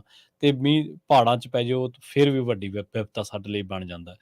ਖਬਰ ਜਿਹੜੀ ਆ ਉਹ ਇਹ ਕਹਿ ਰਹੀ ਹੈ ਕਿ ਪੰਜਾਬ ਦੇ ਵਿੱਚ ਭਾਰੀ ਮੀਂਹ ਦੇ ਆਸਾਰ ਬਣ ਚੁੱਕੇ ਨੇ ਤੇ ਕਿਸਾਨਾਂ ਦੇ ਜਾਂ ਆਮ ਲੋਕਾਂ ਦਾ ਜਿਹੜਾ ਫਿਕਰ ਆ ਉਹ ਫਿਰ ਤੋਂ ਵੱਧ ਗਿਆ, ਖਾਸ ਕਰਕੇ ਉਹਨਾਂ ਦਾ ਜਿਹੜੇ ਹੜ੍ਹ ਪ੍ਰਭਾਵਿਤ ਇਲਾਕੇ ਨੇ। ਪ੍ਰਵੀਨ ਜੀ, ਆਪਾਂ ਦੋ ਦਿਨ ਪਹਿਲਾਂ ਵੀ ਇਸੇ ਮਸਲੇ ਤੇ ਗੱਲ ਕਰਕੇ ਹਟਿਆ ਦੇ ਕਿ ਹਾਂ ਭਾਈ, ਪੰਜਾਬ 'ਚ ਇੱਕ ਵਾਰ ਫਿਰ ਬੁੱਧਵਾਰ ਵੀਰਵਾਰ ਨੂੰ ਭਾਰੀ ਮੀਂਹ ਦੇ ਅਸਾਰ ਨੇ। ਮੌਸਮ ਵਿਭਾਗ ਅਨੁਸਾਰ ਜਾਣਕਾਰੀ ਸੀਗੀ ਇਹ। ਤੇ ਪਰ ਹੁਣ ਅੱਜ ਉੱਥੇ ਬੁੱਧਵਾਰ ਦੀ ਸਵੇਰ ਸਾਡੀ ਹੋ ਗਈ ਹੈ ਜੀ। ਸੋ ਇਸ ਹਵਾਲੇ ਨਾਲ ਅੱਜ ਤੋਂ ਹੀ ਫਿਕਰ ਸ਼ੁਰੂ ਹੈ ਕਿ ਕਿਤੇ ਫਿਰ, ਕਿਉਂਕਿ ਹਿਮਾਚਲ ਦੇ ਵਿੱਚ 3-4 ਦਿਨ ਮੀਂਹ ਦੱਸਿਆ। ਪਰ ਪਿਛਲੇ ਦਿਨਾਂ 'ਚ ਵੀ ਹਿਮਾਚਲ 'ਚ ਦਰਮਿਆਨੇ ਤੋਂ ਤੇਜ਼ ਮੀਂਹ ਜਾਂ ਰੁਕ ਕੇ ਮੀਂਹ ਲਗਾਤਾਰ ਪੈ ਰਿਹਾ। ਪਰ ਪਿਛਲੇ 5-4 ਦਿਨਾਂ ਦੇ ਦਰਮਿਆਨ ਪੰਜਾਬ ਦੇ ਵਿੱਚ ਹੜ੍ਹ ਪ੍ਰਭਾਵਿਤ ਖੇਤਰਾਂ 'ਚ ਰਾਹਤ ਕਾਰਜਾਂ ਨੇ ਤੇਜ਼ੀ ਫੜੀ। ਸਰਕਾਰ ਨੇ ਵੀ ਕੁਝ ਬੰਨੇ ਬੁੰਨੇ ਲਾਉਣ ਦੀ, ਕੁਝ ਬਚਾਅ ਦੀਆਂ ਕੋਸ਼ਿਸ਼ਾਂ, ਚਾਹੇ ਉਹ ਵੀਡੀਓ 'ਚ ਚਾਹੇ ਹਕੀਕਤ 'ਚ, ਉਹ ਨਜ਼ਰ ਆਈਆਂ। ਸੋ ਪਰ ਇਸ ਦੌਰਾਨ ਮਤਲਬ ਕਿ ਥੋੜੀ ਜਿਹੀ ਸਕੂਨ ਮਿਲ ਰਿਹਾ ਸੀਗਾ ਕਿ ਹਾਂ, ਪਾਣੀ ਘਟਿਆ, ਸਫਾਈ ਹੋਣ ਲੱਗੀ, ਥੋੜਾ ਜਿਹਾ ਲੋਕ ਉਸ ਤੋਂ ਹੜ੍ਹ 'ਚੋਂ ਬਾਹਰ, ਖਾਸ ਕਰ ਅੰਮ੍ਰਿਤਸਰ ਦਾ ਇਲਾਕਾ, ਪਟਿਆਲੇ ਦਾ ਇਲਾਕਾ, ਹੋਰ ਫਾਜ਼ਿਲਕਾ ਦਾ ਇਲਾਕਾ, ਜਾਂ ਬਾਕੀ ਖੇਤਰਾਂ ਜਿੱਥੇ ਜਿੱਥੇ ਪਾਣੀ ਵੜਿਆ, ਘੱਗਰ ਦੀ ਮਾਰ ਵਾਲਾ ਇਲਾਕਾ, ਥੋੜਾ ਜਿਹਾ ਲੱਗ ਰਿਹਾ ਸੀਗਾ ਪਾਣੀ। ਪਰ ਇੱਧਰ ਹੁਣ ਆਹ 2 ਦਿਨ ਦੇ ਅਲਰਟ ਨੇ ਇੱਕ ਵਾਰ ਫਿਰ ਫਿਕਰਮੰਦੀ ਵਧਾ ਦਿੱਤੀ ਹੈ ਪ੍ਰਵੀਨ ਜੀ। ਖਾਸ ਕਰਕੇ ਮਤਲਬ ਕਿ ਜਿਵੇਂ ਬੁੱਧ ਵੀਰਵਾਰ ਨੂੰ ਭਾਰੀ ਮੀਂਹ ਦੱਸਿਆ ਜਾ ਰਿਹਾ ਕਿ ਹਾਂ, ਇਸ ਦੌਰਾਨ ਮਤਲਬ ਕਿ ਪੰਜਾਬ ਪੂਰੇ ਦੇ ਵਿੱਚ ਤੇਜ਼ ਮੀਂਹ ਆ ਸਕਦਾ ਹੈ, ਤੇ ਉਧਰ ਹਿਮਾਚਲ 'ਚ ਵੀ ਤੇਜ਼ ਮੀਂਹ ਆ ਸਕਦਾ ਹੈ। ਬਾਕਾਇਦਾ ਤੌਰ ਤੇ ਹਦਾਇਤ ਕੀਤੀ ਗਈ ਹੈ ਕਿ ਮੌਸਮ ਵਿਭਾਗ ਵੱਲੋਂ ਕਿ ਪੰਜਾਬ ਦੇ ਦਰਿਆਵਾਂ 'ਚ, ਪੰਜਾਬ ਦੀਆਂ ਨਦੀਆਂ 'ਚ, ਪੰਜਾਬ ਦੀਆਂ ਨਹਿਰਾਂ 'ਚ, ਪੰਜਾਬ ਦੀਆਂ ਜਿਹੜੀਆਂ ਸਾਡੀਆਂ ਬਰਸਾਤੀ ਮਤਲਬ ਕਿ ਨਦੀਆਂ, ਖੱਡਾਂ, ਚੋਏ ਨੇ, ਉਹਨਾਂ 'ਚ ਪਾਣੀ ਦਾ ਪੱਧਰ ਅਚਾਨਕ ਤੇਜ਼ ਹੋ ਸਕਦਾ। ਇਸ ਲਈ ਤੋਂ ਦੂਰ ਰਹੋ, ਲੋਕਾਂ ਨੂੰ ਅਪੀਲ ਕੀਤੀ ਗਈ ਹੈ। ਠੀਕ ਹੈ। ਉਹਨਾਂ 'ਚ ਪਾਣੀ ਦਾ ਬਹਾਅ ਕਿਸੇ ਵੀ ਸਮੇਂ ਤੇਜ਼ ਆ ਸਕਦਾ, ਇਸ ਲਈ ਧਿਆਨ ਰੱਖਣਾ, ਕਿਉਂਕਿ ਉੱਪਰ ਮੀਂਹ ਕਾਫੀ ਪੈ ਰਹੇ ਨੇ। ਇਸ ਸਭ ਦੇ ਦਰਮਿਆਨ ਕਰਤਾਰਪੁਰ ਸਾਹਿਬ ਦਾ ਲਾਂਘਾ ਖੁੱਲਿਆ ਦੁਬਾਰਾ, ਕਿਉਂਕਿ ਉੱਥੇ ਡੇਰਾ ਬਾਬਾ ਨਾਨਕ ਕਰਤਾਰ ਸਾਹਿਬ ਦੇ ਲਾਂਘੇ ਵਾਲਾ ਜਿਹੜਾ ਕੋਰੀਡੋਰ ਹੈ, ਉਹਦੇ ਵਿੱਚ ਬਕਾਇਦਾ ਪਾਣੀ ਭਰ ਗਿਆ ਸੀ। ਉਹ ਪਾਣੀ ਵੀ ਉਤਰ ਗਿਆ ਤੇ ਉਹ ਤੋਂ ਬਾਅਦ ਫਿਰ ਹੁਣ ਉਹ ਲਾਂਘਾ ਖੁੱਲਿਆ। ਪਰ ਲਾਂਘਾ ਖੁੱਲਣ ਤੋਂ ਬਾਅਦ ਅੱਜ ਫਿਰ ਜਿਵੇਂ 2 ਦਿਨ ਅਗਲੇ ਮੀਂਹ ਦੀ ਮਾਰ ਦੱਸਿਆ, ਇੱਕ ਵਾਰ ਫਿਰ ਫਿਕਰਮੰਦੀ ਆ। ਤੁਸੀਂ ਇੱਥੋਂ ਅੰਦਾਜ਼ਾ ਲਾ ਲਓ ਕਿ ਜਿਹੜਾ ਰਾਵੀ ਦਰਿਆ ਹੈ, ਉਹਦਾ ਪਾਣੀ ਇੰਨੇ ਉਫਾਨ ਤੇ ਆਇਆ ਸੀਗਾ ਕਿ ਉਹ ਕਰਤਾਰਪੁਰ ਸਾਹਿਬ ਦੇ ਕੋਰੀਡੋਰ ਨੂੰ ਵੀ ਨਾਲ ਭਰ ਗਿਆ, ਉਹਦੇ ਵਿੱਚ ਵੀ ਪਾਣੀ ਸਾਰਾ। ਸੋ ਇੱਧਰ ਹੁਣ ਭਾਖੜਾ ਡੈਮ ਦੇ ਵਿੱਚ ਪਾਣੀ ਦਾ ਪੱਧਰ ਲਗਾਤਾਰ ਵੱਧ ਰਿਹਾ। ਬੇਸ਼ੱਕ ਉਹ ਇੱਕ ਤੈਅ ਪੈਮਾਨੇ ਤੇ ਪਾਣੀ ਛੱਡਿਆ ਜਾ ਰਿਹਾ, ਪਰ ਹੋ ਸਕਦਾ ਕਿ ਆਉਂਦੇ 2-3 ਦਿਨਾਂ ਦਰਮਿਆਨ ਉਹਨਾਂ ਨੂੰ ਇਕੱਠੀ ਮਾਤਰਾ 'ਚ ਜਾਂ ਵੱਧ ਪਾਣੀ ਛੱਡਣਾ ਪੈ ਜਾਵੇ। ਅੱਜ ਦੀ ਤਰੀਕ ਦੇ ਵਿੱਚ ਇਸ ਸਮੇਂ 1655.75 ਫੁੱਟ ਪਾਣੀ ਹੈ ਜੀ। 1655.75, ਲਗਭਗ 1656 ਫੁੱਟ ਪਾਣੀ ਹੈ ਭਾਖੜਾ ਡੈਮ 'ਚ। ਠੀਕ ਹੈ। ਤੇ ਇਹ ਪਿਛਲੇ 1.5 ਦਿਨ ਤੋਂ 2 ਫੁੱਟ ਜ਼ਿਆਦਾ ਹੈ, 1.96-97 ਹੈ ਨਾ। ਜੀ ਸੋ ਇਹ ਇਸ ਲਈ ਲਗਭਗ ਇਹ ਮਤਲਬ 2 ਫੁੱਟ ਤੋਂ 2 ਫੁੱਟ ਦੇ ਪਿਛਲੇ ਨਾਲੋਂ ਵੱਧ ਗਿਆ। ਸੋ ਇਹ ਫਿਕਰਮੰਦੀ ਕਿ ਆਉਂਦੇ ਦਿਨਾਂ 'ਚ ਇੱਕਦਮ ਹੋਰ ਵਧਣ ਦਾ ਆਸਾਰ ਹੈ।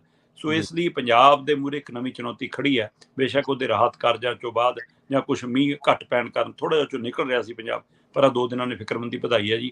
ਕਈਆਂ ਨੇ ਦੁਬਾਰਾ ਜੀਰੀ ਲਾਉਣ ਦੀ ਕੋਸ਼ਿਸ਼ ਕੀਤੀ ਹੈ, ਸੋ ਹਾਂਜੀ ਕਈਆਂ ਨੇ ਆਪਣੇ ਖੇਤਾਂ ਨੂੰ ਦੁਬਾਰਾ ਠੀਕ ਕਰਕੇ ਕੁਛ ਨਵਾਂ ਫਸਲ ਦੇ ਹਵਾਲੇ ਨਾਲ ਸੋਚਣਾ ਸ਼ੁਰੂ ਕੀਤਾ, ਪਰ ਆ ਫਿਰ ਮੀਂਹ ਨੇ ਇੱਕ ਵਾਰ ਫਿਕਰਮੰਦੀ ਵਧਾ ਦਿੱਤੀ।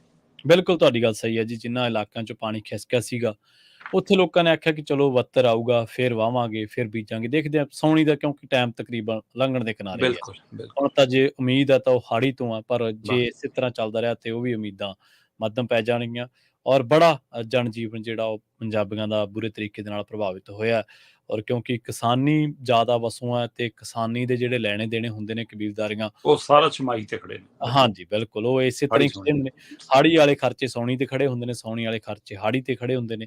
ਸੋ ਇਹ ਬੜੀ ਮਾਰ ਪਈ ਹੈ ਪੰਜਾਬ ਦੀ ਕਿਸਾਨੀ ਨੂੰ, ਖਾਸ ਕਰਕੇ ਮੱਧ ਵਰਗੀ ਜਿਹੜੀ ਕਿਸਾਨੀ ਹੈ। ਚਲੋ ਸਮਰੱਥ ਬੰਦਾ ਤਾਂ ਫਿਰ ਕੋਈ ਨਾ ਕੋਈ ਹੀਲਾ ਵਸੀਲਾ ਕਰਦਾ ਹੈ। ਸ਼ਰਮਾ ਜੀ, ਅਗਲੀ ਖਬਰ ਦੇ ਵੱਲ ਆਪਾਂ ਵਧੀਏ ਤੇ ਗੱਲ ਕਰੀਏ ਦਿੱਲੀ ਆਰਡੀਨੈਂਸ ਦੀ। ਕੇਜਰੀਵਾਲ ਨੇ ਭੱਜ ਦੌੜ ਬਹੁਤ ਕੀਤੀ ਪੰਜਾਬ ਦੇ ਜਹਾਜ਼ ਦੇ ਉੱਤੇ, ਤੇ ਇਕੱਲੇ ਜਹਾਜ਼ ਤੇ ਨਹੀਂ, ਪੰਜਾਬ ਦੇ ਮੁੱਖ ਮੰਤਰੀ ਨੂੰ ਨਾਲ ਲੈ ਕੇ, ਕਿਉਂਕਿ ਤੁਹਾਨੂੰ ਪਤਾ ਫਿਰ ਜਹਾਜ਼ 'ਚ ਬੰਦਾ ਇਕੱਲਾ ਸਫ਼ਰ ਕਰੂਗਾ ਬੋਰ ਹੋ ਜਾਊਗਾ। ਕਰਨਾਟਕਾ ਤੀਕਰ ਫਿਰ ਪੰਜਾਬ ਦਾ ਜਹਾਜ਼ ਉੱਡਿਆ, ਤੇ ਨਾਲ ਫਿਰ ਮੁੱਖ ਮੰਤਰੀ। ਗੱਲਾਂ ਕਰਨ ਨੂੰ ਵੀ ਕੋਈ ਨਾ ਕੋਈ ਬੰਦਾ ਚਾਹੀਦਾ। ਅਕਸਰ ਮੁੱਖ ਮੰਤਰੀ ਨਾਲ ਹੀ ਗੱਲਾਂ ਕਰਦਾ, ਸਾਡੇ ਵਰਗਿਆਂ ਨਾਲ ਤਾਂ ਕਦੋਂ ਕਰਦਾ ਹੈ ਨਾ। ਪਰ ਦਿੱਲੀ ਆਰਡੀਨੈਂਸ ਤੇ ਕਹਿੰਦੇ ਕਿ ਮੋਦੀ ਸਰਕਾਰ ਦੀ ਮੋਹਰ ਲੱਗ ਗਈ, ਕੇਜਰੀਵਾਲ ਦੀਆਂ ਮੁਸ਼ਕਲਾਂ ਵਧੀਆਂ। ਇੱਥੇ ਮੈਂ ਇੱਕ ਗੱਲ ਸਾਫ਼ ਕਰ ਦਿੰਦਾ ਕਿ ਬੇਸ਼ੱਕ ਖਬਰ ਦੀ ਹੈਡਲਾਈਨ ਪੜ੍ਹਨ ਦੇ ਮਾਮਲੇ ਦੇ ਵਿੱਚ ਜਿਹੜਾ ਸੀਗਾ ਮਾਹੌਲ, ਉਹ ਥੋੜ੍ਹਾ ਹਾਸੋਹੀਣਾ ਜ਼ਰੂਰ ਸੀ, ਪਰ ਅਸਲ ਦੇ ਵਿੱਚ ਇਹ ਵੀ ਕਿ ਇੱਕ ਤਰੀਕੇ ਨਾਲ ਸੂਬਾ ਸਰਕਾਰ ਦੇ ਇਖਤਿਆਰਾਂ ਉੱਤੇ ਡਾਕਾ ਹੈ। ਪਰ ਇਹ ਉਸ ਬੰਦੇ ਦੇ ਇਖਤਿਆਰਾਂ ਉੱਤੇ ਡਾਕਾ ਪਿਆ ਜਿਹੜਾ ਧਾਰਾ 370 ਵੇਲੇ ਵਧਾਈਆਂ ਦਿੰਦਾ ਫਿਰਦਾ ਸੀ। ਕੀ ਕਹੋਗੇ? ਬਿਲਕੁਲ ਬਿਲਕੁਲ ਪ੍ਰਵੀਨ ਜੀ, ਤੁਸੀਂ ਕਾਫੀ ਕੁਝ ਸਥਿਤੀ ਸਪਸ਼ਟ ਕਰ ਦਿੱਤੀ ਹੈ ਕਿ ਮਾਮਲਾ ਬਹੁਤ ਗੰਭੀਰ ਹੈ। ਹਾਂਜੀ ਕਿਉਂਕਿ ਖਾਸ ਕਰਕੇ ਜਿਵੇਂ ਕੇਜਰੀਵਾਲ ਹੋਰੀ ਸਮੇਂ-ਸਮੇਂ ਇਹ ਪਾਲਾ ਬਦਲਦੇ ਰਹੇ ਨੇ, ਜੀ ਜੀ ਉਸ ਦੇ ਬਾਵਜੂਦ ਵੀ ਕੇਂਦਰ ਨੇ ਆਰਡੀਨੈਂਸ ਜਾਰੀ ਕਰਕੇ ਜਿਵੇਂ ਉੱਥੇ ਦੇ ਅਫਸਰਸ਼ਾਹੀ ਰਾਹੀਂ ਕੰਟਰੋਲ, ਔਰ ਖਾਸ ਕਰਕੇ ਇਕੱਲਾ ਇਹ ਸਰਕਾਰ ਨੂੰ ਚੁਣੌਤੀ ਨਹੀਂ ਦਿੱਤੀ ਉਹਨਾਂ ਨੇ, ਸੁਪਰੀਮ ਕੋਰਟ ਨੂੰ ਚੁਣੌਤੀ ਦਿੱਤੀ। 2-3 ਦਿਨ ਪਹਿਲਾਂ 11 ਮਈ ਨੂੰ ਸੁਪਰੀਮ ਕੋਰਟ ਦਾ ਫੈਸਲਾ ਆਉਂਦਾ ਕਿ ਸਰਕਾਰ ਨੂੰ, ਕੇਜਰੀਵਾਲ ਦੀ ਸਰਕਾਰ ਨੂੰ ਅਧਿਕਾਰ ਹੈ ਉਹ ਆਪਣੀ ਮਰਜ਼ੀ ਨਾਲ ਨਿਯੁਕਤੀਆਂ ਕਰੇ, ਆਪਣੀ ਮਰਜ਼ੀ ਨਾਲ ਤੈਨਾਤੀ ਕਰੇ, ਬਦਲੀਆਂ ਕਰੇ, ਤੇ 19 ਮਈ ਨੂੰ ਸਰਕਾਰ ਆਰਡੀਨੈਂਸ ਲਿਆਉਂਦੀ ਹੈ। ਜੀ ਜੀ ਜੀ ਤੋ ਇੱਥੋਂ ਹੀ ਅੰਦਾਜ਼ਾ ਲਾ ਲਓ ਕਿ ਮਤਲਬ ਕਿ 7 ਦਿਨਾਂ 8 ਦਿਨਾਂ ਦੇ ਵਿੱਚ ਆਰਡੀਨੈਂਸ ਲਿਆਉਣ ਦਾ ਮਤਲਬ, ਇਹਦਾ ਮਤਲਬ ਸਰਕਾਰ ਨੂੰ ਹੀ ਨਹੀਂ, ਕੋਰਟ ਨੂੰ ਵੀ ਚੁਣੌਤੀਆਂ ਦੇ ਰਹੀ ਹੈ। ਜੀ ਜੀ ਤੇ ਇਹ ਵੀ ਉਹੀ ਆਜ਼ਾਦੀ ਪ੍ਰਗਟਾਉਣ ਦੇ ਉੱਤੇ, ਹੱਕਾਂ ਦੇ ਉੱਤੇ ਡਾਕੇ ਵਾਲਾ ਸਵਾਲ ਹੈ ਨਾ, ਸੂਬਿਆਂ ਦੇ ਅਧਿਕਾਰਾਂ ਦੇ ਉੱਤੇ ਡਾਕੇ ਮਾਰਨ ਵਾਲਾ ਹਵਾਲਾ ਹੈ। ਜੀ ਸੋ ਇਸ ਨੂੰ ਲੈ ਕੇ ਕੇਜਰੀਵਾਲ ਹੋਰਾਂ ਨੇ ਬੇਸ਼ੱਕ ਮਤਲਬ ਕਿ ਕਈ ਸਮਰਥਨ ਇਕੱਠੇ ਕਰਨ ਦੀ ਕੋਸ਼ਿਸ਼ ਕੀਤੀ, ਇਸੇ ਹਵਾਲੇ ਨਾਲ ਇੰਡੀਆ 'ਚ ਵੀ ਆਏ, ਔਰ ਉਹਨਾਂ ਨੂੰ ਲੱਗਦਾ ਕਿ ਹੁਣ ਜਦੋਂ ਇਹ ਮਾਮਲਾ ਸੰਸਦ 'ਚ ਆਉਣਾ ਤੇ ਅਸੀਂ ਵਿਰੋਧ ਪ੍ਰਗਟਾਉਣਾ, ਤਾਂ ਸਾਰੇ ਵਿਰੋਧੀ ਦਲ ਇੰਡੀਆ ਦੇ ਰੂਪ ਦੇ ਨਾਲ ਸਾਡੇ ਨਾਲ ਆਉਣਗੇ। ਅਸਲ 'ਚ ਪ੍ਰਵੀਨ ਜੀ ਹੋਇਆ ਕੀ ਹੈ, ਇਹ NDTV ਦੇ ਹਵਾਲੇ ਨਾਲ ਖਬਰ ਹੈ, ਠੀਕ ਹੈ। ਔਰ ਅਜੇ ਇਹ ਉਵੇਂ ਸਰਕਾਰੀ ਪੱਖ ਤੋਂ ਕਿਸੇ ਪੱਖ ਤੋਂ ਸਾਹਮਣੇ ਨਹੀਂ ਆਈ। NDTV ਦਾ ਦਾਅਵਾ ਹੈ ਜੀ ਕਿ ਜਿਹੜਾ ਆਰਡੀਨੈਂਸ ਸਰਕਾਰ ਲੈ ਕੇ ਆਈ ਸੀ ਇਸ ਦਿੱਲੀ ਦੇ ਹਵਾਲੇ ਨਾਲ ਕਿ LG ਨੂੰ ਅਧਿਕਾਰ ਹੋਊਗਾ ਜਾਂ ਸਾਨੂੰ ਅਧਿਕਾਰ ਹੋਊਗਾ ਬਦਲੀਆਂ ਤਬਾਦਲਿਆਂ ਦਾ, ਉਹ ਕੇਜਰੀਵਾਲ ਸਰਕਾਰ ਕੋਲ ਨਹੀਂ ਹੋਊਗਾ। ਉਸ ਆਰਡੀਨੈਂਸ ਨੂੰ ਮੋਦੀ ਕੈਬਨਿਟ ਨੇ ਮਨਜ਼ੂਰ ਕਰ ਲਿਆ ਜੀ। ਠੀਕ ਹੈ। ਔਰ ਮੋਦੀ ਕੈਬਨਿਟ ਨੇ ਮਨਜ਼ੂਰ ਕਰਨ ਦਾ ਮਤਲਬ ਹੁਣ ਉਹ ਫਿਰ ਸੰਸਦ 'ਚ ਆਊਗਾ, ਤੇ ਸੰਸਦ 'ਚ ਮਾਨਸੂਨ ਸੈਸ਼ਨ ਚੱਲ ਰਿਹਾ, ਹਾਂਜੀ, ਤੇ ਮਾਨਸੂਨ ਸੈਸ਼ਨ 'ਚ ਜੇਕਰ ਉਹਦੇ ਮੋਹਰ ਲੱਗਦੀ ਹੈ ਤਾਂ ਕਾਨੂੰਨ ਬਣ ਜਾਊਗਾ। ਕਾਨੂੰਨ ਬਣ ਜਾਣਾ, ਬਿਲਕੁਲ ਸਹੀ ਹੈ। ਅਸਲ 'ਚ ਹੈ ਕੀ, ਆਰਡੀਨੈਂਸ ਕੀ ਹੁੰਦਾ ਹੈ? ਜੀ ਜੀ ਆਰਡੀਨੈਂਸ ਉਹ ਹੈ ਕਿ ਜਿਸ ਨੂੰ ਤੁਸੀਂ ਕੈਬਨਿਟ 'ਚੋਂ ਲਿਆਉਣ ਦੀ ਬਜਾਏ, ਸੰਸਦ 'ਚ ਲਿਆ ਕੇ ਕਾਨੂੰਨ ਬਣਾਉਣ ਦੀ ਬਜਾਏ, ਸਰਕਾਰ ਨੂੰ ਲੱਗੇ ਕਿ ਅਜੇ ਸਮਾਂ ਹੈਗਾ ਮੰਨ ਲਓ ਸੈਸ਼ਨ ਬੁਲਾਉਣ 'ਚ, ਚਾਹੇ ਉਹ ਸੂਬੇ ਦਾ ਸਰਕਾਰ ਹੈ ਚਾਹੇ ਉਹ ਕੇਂਦਰ ਦੀ ਸਰਕਾਰ ਹੈ, ਜਿਹੜੇ ਮਸਲਿਆਂ 'ਚ ਉਹਨੂੰ ਲੱਗੇ ਕਿ ਅਜੇ ਸੈਸ਼ਨ ਬੁਲਾਉਣ 'ਚ ਸਮਾਂ ਹੈਗਾ ਜਾਂ ਸਾਨੂੰ ਤੁਰੰਤ ਪ੍ਰਭਾਵ ਦੇ ਨਾਲ ਇਸ ਦੀ ਲੋੜ ਹੈ, ਤਾਂ ਕੇਂਦਰ ਸਰਕਾਰ ਰਾਸ਼ਟਰਪਤੀ ਦੇ ਸਹਿਮਤੀ ਨਾਲ ਤੇ ਸੂਬਾ ਸਰਕਾਰ ਰਾਜਪਾਲ ਦੀ ਸਹਿਮਤੀ ਨਾਲ ਕੋਈ ਵੀ ਆਰਡੀਨੈਂਸ ਲਿਆ ਸਕਦੀ ਹੈ, ਔਰ ਉਹ ਆਰਡੀਨੈਂਸ ਤੁਰੰਤ ਪ੍ਰਭਾਵ ਤੋਂ ਕਾਨੂੰਨ ਬਣ ਜਾਂਦਾ। ਉਹ ਅੱਛਾ, ਬਸ ਉਹਦੇ ਵਿੱਚ ਇੰਨਾ ਕਿਹਾ ਕਿ 6 ਮਹੀਨਿਆਂ ਦੇ ਦਰਮਿਆਨ, ਜਿਵੇਂ ਚੋਣ ਲੜਨੀ ਪੈਂਦੀ ਹੈ ਨਾ 6 ਮਹੀਨਿਆਂ ਦੇ ਦਰਮਿਆਨ ਜੇਕਰ ਬੰਦੇ ਨੂੰ ਸਿੱਧਾ ਕੋਈ ਅਹੁਦਾ ਦੇ ਦੋ, ਉਸੇ ਤਰ੍ਹਾਂ ਇਹ ਆਰਡੀਨੈਂਸ 6 ਮਹੀਨੇ ਲਈ ਕਾਨੂੰਨ ਦਾ ਦਰਜਾ ਹੈ, ਪਰ 6 ਮਹੀਨਿਆਂ ਦੇ ਅੰਦਰ ਅੰਦਰ ਇਸ ਨੂੰ ਸੰਸਦ 'ਚ ਲਿਆ ਕੇ ਕਾਨੂੰਨੀ ਰੂਪ ਦੇਣਾ ਹੁੰਦਾ। ਠੀਕ ਹੈ, ਜੇ ਨਹੀਂ ਦਿੰਦੇ ਤਾਂ ਉਹ ਆਪਣੇ ਆਪ ਖਤਮ ਹੋ ਜਾਏਗਾ 6 ਮਹੀਨਿਆਂ 'ਚ। ਪਰ ਸਰਕਾਰਾਂ ਜੇਕਰ ਇਸ ਸ਼ਾਤਰ ਨਾ ਪਣੇ ਤੇ ਵੀ ਆ ਜਾਣ ਕਿ ਸੰਸਦ 'ਚ ਨਹੀਂ ਲਿਆਉਣਾ ਨਹੀਂ ਹੁੰਦਾ, ਤਾਂ ਉਹ ਰਾਸ਼ਟਰਪਤੀ ਜਾਂ ਰਾਜਪਾਲ ਦੇ ਹਵਾਲੇ ਨਾਲ ਇਹਨੂੰ ਬਾਰ-ਬਾਰ ਲਿਆ ਸਕਦੀਆਂ। ਠੀਕ ਹੈ, ਸੋ ਇਸ ਲਈ ਆਰਡੀਨੈਂਸ ਇੱਕ ਤਰ੍ਹਾਂ ਨਾਲ ਸਿੱਧਾ ਹਥਿਆਰ ਹੈ ਸਰਕਾਰਾਂ ਦੇ ਕੋਲ, ਜਿਹੜਾ ਸੰਸਦ ਨੂੰ ਬਾਈਪਾਸ ਕਰਕੇ ਚਲਾਇਆ ਜਾਂਦਾ ਹੈ। ਸੋ ਇਸ ਹਵਾਲੇ ਨਾਲ ਇਸ ਆਰਡੀਨੈਂਸ ਨੂੰ ਹੁਣ ਇਹ ਕਹਿੰਦੇ ਜੀ ਉਹਨਾਂ ਨੇ ਆਪਣੀ ਕੈਬਨਿਟ 'ਚ ਲਿਆ ਕੇ ਮਨਜ਼ੂਰ ਕਰਾ ਲਿਆ। ਕੈਬਨਿਟ ਨੇ ਮਨਜ਼ੂਰ ਕੀ ਕਰਨਾ ਹੁੰਦਾ ਪਤਾ ਹੀ ਹੈ, ਤੈਨੂੰ ਖੇਤੀ ਕਾਨੂੰਨ ਵੀ ਕੈਬਨਿਟ 'ਚ ਕਿਵੇਂ ਮਨਜ਼ੂਰ ਹੋਏ ਸੀ, ਉਹਨਾਂ ਦਾ ਵੀ ਆਰਡੀਨੈਂਸ ਸੀ ਨਾ ਜੀ। ਸੋ ਇਸ ਲਈ ਉਹ ਸਾਰੇ ਨੂੰ ਸਮਝ ਆਉਂਦਾ ਕਿ ਉਸੇ ਤਰ੍ਹਾਂ ਦਾ ਮਾਮਲਾ ਬਾਅਦ ਚੋਂ ਰਾਜ ਸਭਾ 'ਚ ਕਿਵੇਂ ਪਾਸ ਹੋਇਆ ਸੀ, ਸਾਰਿਆਂ ਨੂੰ ਪਤਾ ਤੈਨੂੰ ਖੇਤੀ ਕਾਨੂੰਨ ਕਿਵੇਂ ਪਾਸ ਹੋਏ ਨੇ। ਸੋ ਇਸ ਲਈ ਉਹ ਇੱਧਰ ਪਾਸ ਕਰਾਉਣ ਦੀ ਕਵਾਇਦ ਹੈ ਤੇ ਉਧਰ ਕੇਜਰੀਵਾਲ ਦੀ ਫਿਕਰਮੰਦੀ ਵੱਧ ਗਈ ਹੈ ਕਿ ਇੱਕ ਵਾਰ ਫਿਰ ਇਹ ਮਾਮਲਾ, ਬੇਸ਼ੱਕ ਇਹ ਮਾਮਲਾ ਕੋਰਟ 'ਚ ਹੈ ਤੇ ਕੋਰਟ ਦੇ ਸਾਡੇ ਚੀਫ ਜਸਟਿਸ ਸੁਪਰੀਮ ਕੋਰਟ ਦੇ ਮਾਨਯੋਗ ਚੰਦਰਚੂੜ ਸਾਹਿਬ ਔਰ ਕਹਿ ਚੁੱਕੇ ਨੇ ਕਿ ਮੈਂ ਸੋਚਦਾ ਕਿ ਇਹਨੂੰ ਕਿਉਂ ਨਾ 5 ਮੈਂਬਰੀ ਬੈਂਚ ਨੂੰ ਦਿੱਤਾ ਜਾਵੇ, ਪਰ ਉਧਰ ਉਹ ਤੋਂ ਪਹਿਲਾਂ ਇਹ ਕਾਨੂੰਨ ਬਣਾਉਣ ਲਈ ਕਾਲੇ ਨੇ। ਕੀ ਹੋਰ ਵਧੇਗਾ ਜਾਂ ਕੇਜਰੀਵਾਲ ਸਰਕਾਰ ਨੂੰ ਚੁੱਪ ਵੱਟਣੀ ਪਏਗੀ ਜਾਂ ਵਿਰੋਧੀ ਧਿਰ ਇਸ ਉੱਤੇ ਹੋਰ ਸਰਗਰਮ ਹੋ ਜਾਊਗੀ। ਪਾਸੇ ਮਣੀਪੁਰ ਵਾਲਾ ਮਾਮਲਾ ਤੇ ਇਹਨੂੰ ਕਿੰਨਾ ਕੁ ਮਾਮਲਾ ਵੱਡਾ ਹੁੰਦਾ ਦੇਖਣ ਵਾਲੀ ਗੱਲ ਆ, ਪਰ ਇਹ ਵੀ ਸੂਬਿਆਂ ਦੇ ਹੱਕਾਂ ਦੇ ਡਾਕੇ ਦੀ ਇੱਕ ਵੱਡੀ ਉਦਾਹਰਨ ਹੈ। ਜੀ ਬਿਲਕੁਲ। ਤੇ ਆਪਾਂ ਗੱਲ ਕਰੀਏ ਜਾਂਦੇ ਜਾਂਦੇ ਫਰੌਤੀ ਦੀ, ਅਕਸਰ ਹੀ ਆਪਾਂ ਕਈ ਫੇਕ ਖਬਰਾਂ ਵੀ, ਜਿਹੜੀਆਂ ਫੇਕ ਆਂਸਰ ਵੀ ਉਹ ਜਗ ਜ਼ਾਹਰ ਕੀਤੇ ਖਬਰਾਂ ਦੇ ਵਿੱਚ, ਜਿਨ੍ਹਾਂ ਨੇ ਲਾਰੈਂਸ ਬਿਸ਼ਨੋਈ, ਗੋਲਡੀ ਬਰਾੜ ਦੇ ਨਾਂ ਤੇ ਫਰੌਤੀਆਂ ਮੰਗੀਆਂ। ਪਰ ਹੁਣ ਇੱਕ ਬੀਬੀ ਦੇ ਬਾਰੇ ਸੁਣ ਰਹੇ ਹਾਂ, ਪੂਰਾ ਮਾਮਲਾ ਕੀ ਹੈ ਤੁਸੀਂ ਦੱਸ ਦਿਓ। ਫਰੌਤੀ ਵੀ ਕਿਸੇ ਆਮ ਤੋਂ ਨਹੀਂ ਮੰਗੀ ਗਈ, ਕਿਸੇ ਖਾਸ ਇਨਸਾਨ ਤੋਂ ਮੰਗੀ ਗਈ। ਯੁਵਰਾਜ ਸਿੰਘ ਕ੍ਰਿਕਟਰ ਨੇ, ਜਿਹੜੇ ਕਿ ਹਰ ਕੋਈ ਜਾਣਦਾ ਉਹਨਾਂ ਨੂੰ। ਉਹਨਾਂ ਦੀ ਮਾਤਾ ਤੋਂ ਹੇਮਾ ਕੋਈ ਬੀਬੀ ਹੈ, ਉਹ ਵਸੂਲਣਾ ਚਾਹੁੰਦੀ ਸੀ 40 ਲੱਖ ਦੀ ਫਰੌਤੀ। ਬਿਲਕੁਲ ਜੀ, ਯੁਵਰਾਜ ਸਿੰਘ ਦੀ ਮਾਤਾ ਤੋਂ ਹੇਮਾ ਨਾਂ ਦੀ ਇੱਕ ਕੁੜੀ 40 ਲੱਖ ਰੁਪਈਆ ਵਸੂਲਣਾ ਚਾਹੁੰਦੀ ਸੀ। ਫਿਰੌਤੀ ਮੰਗੀ, ਇੱਕ ਵਾਰ ਨਹੀਂ, ਦੋ ਵਾਰ ਨਹੀਂ, ਲਗਾਤਾਰ ਸ਼ਰੇਆਮ ਫੋਨ ਤੇ ਧਮਕੀਆਂ ਦੇ ਕੇ ਮੰਗੀ। ਠੀਕ ਹੈ ਜੀ। WhatsApp ਤੇ ਮੈਸੇਜ ਪਾ ਕੇ ਮੰਗੀ ਤੇ ਇਹ ਵੀ ਕਿਹਾ ਕਿ ਨਹੀਂ ਮੈਂ ਚੱਲੀ, ਮੈਂ ਥਾਣੇ ਪਰਚ ਕਰਾ ਦੂੰ, ਮੈਂ ਕੇਸ ਕਰਾ ਦੂੰ, ਮੈਂ ਤੁਹਾਨੂੰ ਬਦਨਾਮ ਕਰ ਦੂੰ, ਮੈਂ ਤੁਹਾਡਾ ਜਲੂਸ ਕਰ ਦੂੰ, ਮੇਰੇ ਕੋਲ ਤੁਹਾਡੇ ਬਾਰੇ ਆਹ ਕੁਛ ਹੈ ਉਹ ਕੁਛ ਹੈ ਜੀ, ਡਰਾ ਕੇ। ਹੁਣ ਮਾਮਲਾ ਕੀ ਹੈ, ਯੁਵਰਾਜ ਸਿੰਘ ਦੀ ਮਾਂ ਸ਼ਬਨਮ ਸਿੰਘ ਗੁੜਗਾਉਂ ਰਹਿੰਦੀ ਹੈ ਜੀ, ਤੇ ਉੱਥੇ ਹੀ ਯੁਵਰਾਜ ਦਾ ਛੋਟਾ ਭਰਾ ਜਿਹੜਾ ਜੋਰਾਵਰ ਸਿੰਘ ਹੈ, ਉਹ ਉਹਨਾਂ ਦੇ ਨਾਲ ਉੱਥੇ ਮਾਂ ਕੋਲ ਰਹਿੰਦਾ। ਤੇ ਜੋਰਾਵਰ ਸਿੰਘ ਪਿਛਲੇ 8-10 ਸਾਲਾਂ ਤੋਂ ਡਿਪਰੈਸ਼ਨ ਦੀ ਬਿਮਾਰੀ ਦਾ ਸ਼ਿਕਾਰ ਹੈ। ਠੀਕ ਹੈ। ਤੇ ਉਸ ਦੀ ਸੰਭਾਲ ਦੇ ਲਈ ਕੇਅਰ ਟੇਕਰ ਦੀ ਲੋੜ ਸੀ। ਤੇ ਇਹ 2022 ਦਾ ਮਾਮਲਾ ਹੈ। 2022 ਦੇ ਵਿੱਚ ਯੁਵਰਾਜ ਸਿੰਘ ਦੀ ਮਾਂ ਸ਼ਬਨਮ ਆਪਣੇ ਛੋਟੇ ਪੁੱਤਰ ਜੋਰਾਵਰ ਸਿੰਘ ਦੇ ਲਈ ਇੱਕ ਕੇਅਰ ਟੇਕਰ ਦੀ ਭਾਲ ਕਰ ਰਹੀ ਹੈ ਤੇ ਉਹਦੇ ਦਰਮਿਆਨ ਹੀ ਇਹ ਹੇਮਾ ਉਰਫ ਡਿੰਪੀ ਨਾਂ ਦੀ ਕੁੜੀ ਇਹਨਾਂ ਦੇ ਸੰਪਰਕ ਚ ਆਉਂਦੀ ਹੈ। ਠੀਕ ਹੈ। ਉਸ ਨੂੰ ਇੰਟਰਵਿਊ ਕਰ ਕੇ ਤਨਖਾਹ ਭੱਤੇ ਤੈਅ ਕਰ ਕੇ ਉਸ ਨੂੰ ਉਹ ਜ਼ਿੰਮੇਵਾਰੀ ਸੌਂਪ ਦਿੰਦੇ ਨੇ। ਠੀਕ ਹੈ। ਤੇ ਹੁਣ ਸ਼ਬਨਮ ਦਾ ਕਹਿਣਾ ਹੈ, ਉਹਦੀ ਯੁਵਰਾਜ ਦੀ ਮਾਂ ਦਾ, ਕਿ 20 ਦਿਨਾਂ ਦੇ ਦਰਮਿਆਨ ਹੀ ਸਾਨੂੰ ਸਪਸ਼ਟ ਹੋ ਗਿਆ ਕਿ ਨਾ ਤਾਂ ਇਹਨੂੰ ਕੇਅਰ ਟੇਕਰ ਵਾਲਾ ਕੋਈ ਕੰਮ ਕਰ ਆਉਂਦਾ, ਨਾ ਇਹਨੂੰ ਸੰਭਾਲਣਾ ਆਉਂਦਾ ਬੰਦਾ, ਨਾ ਉਹਦੇ ਨਾਲ ਰਾਬਤਾ ਸਹੀ ਬਣਾਉਂਦਾ, ਉਲਟਾ ਇਹ ਤਾਂ ਉਹਨੂੰ ਆਪਣੇ ਜਾਲ 'ਚ ਫਸਾ ਰਹੀ ਹੈ ਕਿਸੇ ਹੋਰ 'ਚ। ਅੱਛਾ, ਠੀਕ ਹੈ। ਕੋਈ ਹੋਰ ਤਰ੍ਹਾਂ ਦੀ ਸਕੀਮ ਲਾਉਣ ਨੂੰ ਫਿਰਦੀ ਹੈ। ਮਤਲਬ ਉਹ ਹੋ ਸਕਦਾ ਇਸੇ ਨਾਮ ਦੇ ਹਵਾਲੇ ਨਾਲ ਕਿ ਬੜਾ ਪਰਿਵਾਰ ਹੈ। ਤੇ ਕਹਿੰਦੇ 20 ਦਿਨਾਂ 'ਚ ਸਾਨੂੰ ਹਿਸਾਬ ਕਿਤਾਬ ਸਮਝ ਆ ਗਿਆ, ਅਸੀਂ 20 ਦਿਨ ਦਾ 21ਵਾਂ ਦਿਨ ਨਹੀਂ ਚੜ੍ਹਨ ਦਿੱਤਾ, ਅਸੀਂ ਤੋਰਤੀ ਉਹ। ਠੀਕ ਹੈ। ਉਹਦਾ ਹਿਸਾਬ ਕਿਤਾਬ ਕਰਕੇ ਤੋਰਤਾ। ਤੇ ਹੁਣ ਕਹਿੰਦੇ ਜੀ ਉਹ ਪਿਛਲੇ ਦਿਨਾਂ ਤੋਂ ਲਗਾਤਾਰ ਪਰਿਵਾਰ ਨੂੰ ਮਈ, ਇਹ 2022 ਦਾ ਮਾਮਲਾ ਹੋਵੇ ਤੇ 2023 ਦੇ ਮਈ ਮਹੀਨੇ ਤੋਂ ਉਹ ਅਚਾਨਕ ਸਰਗਰਮ ਹੁੰਦੀ ਹੈ। ਹੇਮਾ ਉਰਫ ਡਿੰਪੀ ਤੇ ਯੁਵਰਾਜ ਸਿੰਘ ਦੀ ਮਾਂ ਸ਼ਬਨਮ ਦੇ ਫੋਨ ਦੇ ਉੱਤੇ WhatsApp ਸੁਨੇਹੇ ਭੇਜਣਾ ਸ਼ੁਰੂ ਕਰਦੀ ਹੈ ਕਿ 40 ਲੱਖ ਦੇ ਦਿਓ, ਨਹੀਂ ਤਾਂ ਫਿਰ ਤੁਹਾਡਾ ਪਰਿਵਾਰ ਬਾਰੇ ਮੈਂ ਸਾਰਾ ਕੁਝ ਇਹੋ ਜਿਹਾ ਕੁਝ ਉਜਾਗਰ ਕਰੂੰਗੀ, ਮੇਰੇ ਕੋਲ ਬੜਾ ਕੁਛ ਹੈ, ਮੈਂ ਤੁਹਾਡਾ ਆਹ ਕੱਢ ਦੂੰਗੀ, ਮੈਂ ਫੋਟੋਆਂ ਪਾ ਦੂੰਗੀ, ਮੈਂ ਕਰ ਦੂੰਗੀ, ਤੁਹਾਨੂੰ ਅਪਮਾਨਿਤ ਕਰ ਦੂੰ, ਤੁਹਾਨੂੰ ਮੂੰਹ ਦਿਖਾਉਣ, ਉਹ ਧਮਕੀਆਂ ਦੇਣੀਆਂ ਸ਼ੁਰੂ ਕਰ ਦਿੰਦੀ ਹੈ। ਠੀਕ ਹੈ। ਤੇ ਉਹ ਇਗਨੋਰ ਕਰਦੇ ਜਾਂਦੇ ਨੇ ਤੇ ਉਹਦੀਆਂ ਧਮਕੀਆਂ ਵੱਧਦੀਆਂ ਜਾਂਦੀਆਂ। ਆਖਰ 'ਚ ਆ ਕੇ ਕਹਿੰਦੇ ਉਹ 19 ਜੁਲਾਈ ਨੂੰ ਸਿੱਧਾ ਲਿਖਦੀ ਹੈ ਕਿ ਹੁਣ ਮੈਂ ਕੁਛ ਨਹੀਂ ਦੁਬਾਰਾ ਸੁਨੇਹਾ ਭੇਜਣਾ, 23 ਤਰੀਕ ਨੂੰ ਤਿਆਰ ਰਹੋ, 23 ਤਰੀਕ ਨੂੰ ਮੈਂ ਤੁਹਾਡੇ ਤੇ ਕਾਰਵਾਈ ਕਾਨੂੰਨੀ ਵੀ ਕਰੂੰਗੀ ਤੇ ਤੁਹਾਡਾ ਮੀਡੀਆ 'ਚ ਜਲੂਸ ਵੀ ਕੱਢੂੰਗੀ, ਆਹ ਕਰੂੰਗੀ। ਤੇ ਉਹਦੀ ਸ਼ਬਨਮ ਕਹਿੰਦੀ, ਯੁਵਰਾਜ ਦੀ ਮਾਤਾ ਕਹਿੰਦੀ, ਫਿਰ ਅਸੀਂ ਉਹਨੂੰ ਕਿਹਾ ਕਿ 40 ਲੱਖ ਹੈ, ਥੋੜਾ ਨਹੀਂ ਹੁੰਦਾ, ਸਾਨੂੰ ਇਕੱਠਾ ਕਰਨ ਨੂੰ ਟਾਈਮ ਦੇ ਦੇ, ਫਿਰ ਹੁਣ ਦੇ ਦਿੰਦੇ ਆ, ਚੁੱਪ ਕਰ ਜਾਂਦੇ ਆ। ਉਹ ਕਹਿੰਦੇ ਉਸ ਦੌਰਾਨ ਅਸੀਂ ਥਾਣੇ ਨਾਲ ਸੰਪਰਕ ਕਰ ਲਿਆ, ਸ਼ਿਕਾਇਤ ਦੇਤੀ ਤੇ ਸ਼ਿਕਾਇਤ ਦੇਣ ਦੇ ਹਵਾਲੇ ਨਾਲ ਉਹਦੇ ਨਾਲ ਤੈਅ ਹੋ ਗਿਆ ਕਿ ਠੀਕ ਹੈ 5 ਲੱਖ ਤੈਨੂੰ ਐਡਵਾਂਸ ਦੇ ਦਿੰਦੇ, 35 ਲੱਖ ਤੈਨੂੰ ਬਾਅਦ ਚੋਂ ਦੇ ਦਾਂਗੇ। ਠੀਕ ਹੈ। ਤੇ ਸੋਮਵਾਰ ਨੂੰ ਗੱਲ ਹੁੰਦੀ ਹੈ ਪ੍ਰਵੀਨ ਜੀ, ਭਾਰਤ ਦੇ ਸਮੇਂ ਅਨੁਸਾਰ ਕੱਲ ਤੇ ਤੁਹਾਡੇ ਸਮੇਂ ਅਨੁਸਾਰ ਅੱਜ ਸਵੇਰ, ਮੰਗਲਵਾਰ ਨੂੰ ਪੈਸੇ ਲੈਣ ਆ ਜਾਂਦੀ ਹੈ। ਤੇ ਜਦੋਂ ਪੈਸੇ ਲੈਣ ਆਉਂਦੀ ਹੈ ਤਾਂ ਪੁਲਿਸ ਉਹਨੂੰ ਰੰਗੇ ਹੱਥੀ ਫੜ ਲੈਂਦੀ ਹੈ ਜੀ। ਉਹ ਫਰੋਤੀ ਮੰਗਣ ਦੇ ਮਾਮਲੇ 'ਚ ਉਹਦੇ ਪਰ ਪਰਚਾ ਹੁੰਦਾ ਹੈ, ਗ੍ਰਿਫਤਾਰੀ ਹੁੰਦੀ ਹੈ। ਗ੍ਰਿਫਤਾਰੀ ਤੋਂ ਬਾਅਦ ਬੇਸ਼ੱਕ ਉਹਨੂੰ ਜ਼ਮਾਨਤ ਮਿਲ ਜਾਂਦੀ ਹੈ ਤੁਰੰਤ, ਪਰ ਹੁਣ ਉਹਦੇ ਲਈ ਮਾਮਲਾ ਵੱਧ ਗਿਆ। ਤੇ ਹੁਣ ਉਹ ਜੇਕਰ ਕੁਛ ਵੀ ਅਜਿਹਾ ਕੁਛ ਕਰਦੀ ਹੈ ਜਾਂ ਕੁਛ ਬੱਚੇ ਦੀਆਂ, ਕੋਈ ਉਹਦੀਆਂ ਯੁਵਰਾਜ ਦੀਆਂ, ਜੋਰਾਵਰ ਸਿੰਘ ਦੀਆਂ ਜਾਂ ਉਹਦੀ ਮਾਂ ਦੀਆਂ ਕੋਈ ਅਜਿਹੀਆਂ ਤਸਵੀਰਾਂ ਕੁਛ ਜਾਂ ਕੁਛ ਅਜਿਹਾ ਬਾਹਰ ਕਰਨ ਦੀ ਕੋਸ਼ਿਸ਼ ਕਰਦੀ ਆ ਤਾਂ ਉਹ ਜਵਾਬਦੇਹੀ ਹੋਊਗੀ। ਹੁਣ ਉਹਦੇ ਪਰ ਮਾਮਲਾ ਚੱਲ ਰਿਹਾ। ਇਸ ਲਈ ਜੀ ਇਹ ਕੀ ਇਹ ਸਿਰਫ ਕੋਈ ਗਰੋਹ ਕੰਮ ਕਰਦੇ ਨੇ ਅਜਿਹੇ ਜਿਹੜੇ ਹੂੰ ਕੇਅਰ ਟੇਕਰ ਦੇ ਨਾਂ ਤੇ, ਨਰਸਾਂ ਦੇ ਨਾਂ ਤੇ, ਇਹਨਾਂ ਘਰਾਂ 'ਚ ਚੌਂਕੀਦਾਰ ਦੇ ਨਾਂ ਤੇ, ਨੌਕਰ ਦੇ ਨਾਂ ਦੇ ਉੱਤੇ ਜਿਹੜੇ ਆਮ ਚੰਗੇ ਲੋਕ ਵਿਚਾਰੇ ਜਿਹੜੇ ਇਹ ਸੇਵਾ ਕਰਦੇ ਨੇ ਉਹਨਾਂ ਨੂੰ ਵੀ ਸ਼ੱਕੀ ਬਣਾਉਂਦੇ ਨੇ, ਜਾਂ ਠੀਕ ਹੈ। ਇਹ ਸਿਰਫ ਬੜੇ ਘਰਾਂ ਨੂੰ ਟਾਰਗੇਟ ਕਰਨ ਦਾ ਹਵਾਲਾ ਹੈ, ਕੀ ਇਹ ਹੂੰ ਪਹਿਲੂ ਹੈ ਜਾਂ ਸੱਚਮੁੱਚ ਕੁਝ ਅਦਾਲਤ 'ਚ ਕਾਲਾ ਹੈ। ਸੋ ਇਸ ਮਾਮਲੇ ਤੇ ਹੁਣ ਅਦਾਲਤ ਤੱਕ ਮਾਮਲਾ ਜਾਊਗਾ ਜੀ, ਫਿਰ ਦੇਖਦੇ ਹਾਂ ਕਿ ਕੋਈ ਨਵੀਂ ਕਹਾਣੀ ਸਾਹਮਣੇ ਆਉਂਦੀ ਆ ਜਾਂ ਇਹ ਏਦਾਂ ਹੀ ਠੰਡੇ ਵਾਸਤੇ ਚਲਾ ਜਾਂਦਾ। ਜੀ ਜੀ ਜੀ ਸ਼ਰਮਾ ਜੀ, ਇਹ ਪਤਾ ਲੱਗ ਸਕਿਆ ਕਿੱਥੋਂ ਦੀ ਪੁਲਿਸ ਕੋਲੇ ਹੈ ਇਹ ਮਾਮਲਾ? ਇਹ ਗੁੜਗਾਉਂ ਦੀ ਪੁਲਿਸ ਕੋਲ ਹੈ ਜੀ, ਗੁੜਗਾਉਂ 'ਚ ਹੈ ਇਹ ਮਾਮਲਾ, ਹਰਿਆਣੇ 'ਚ। ਗੁੜਗਾਉਂ ਹਰਿਆਣੇ ਦੇ ਵਿੱਚ ਜੀ ਪੈਂਦਾ। ਜੀ ਠੀਕ। ਜੀ ਜੀ ਜੀ ਜੀ। ਮੈਂ ਕਿਹਾ ਕਈ ਵਾਰੀ ਤਾਂ ਇਹ ਵੀ ਹੁੰਦਾ ਨਾ ਕਿ ਫਰੌਤੀ ਦੇਣ ਵਾਲੇ ਲੈਣ ਵਾਲੇ ਨਾਲ ਹੀ ਸੈਟਿੰਗ ਹੋ ਜਾਂਦੀ ਹੈ ਬਾਅਦ ਦੇ ਵਿੱਚ।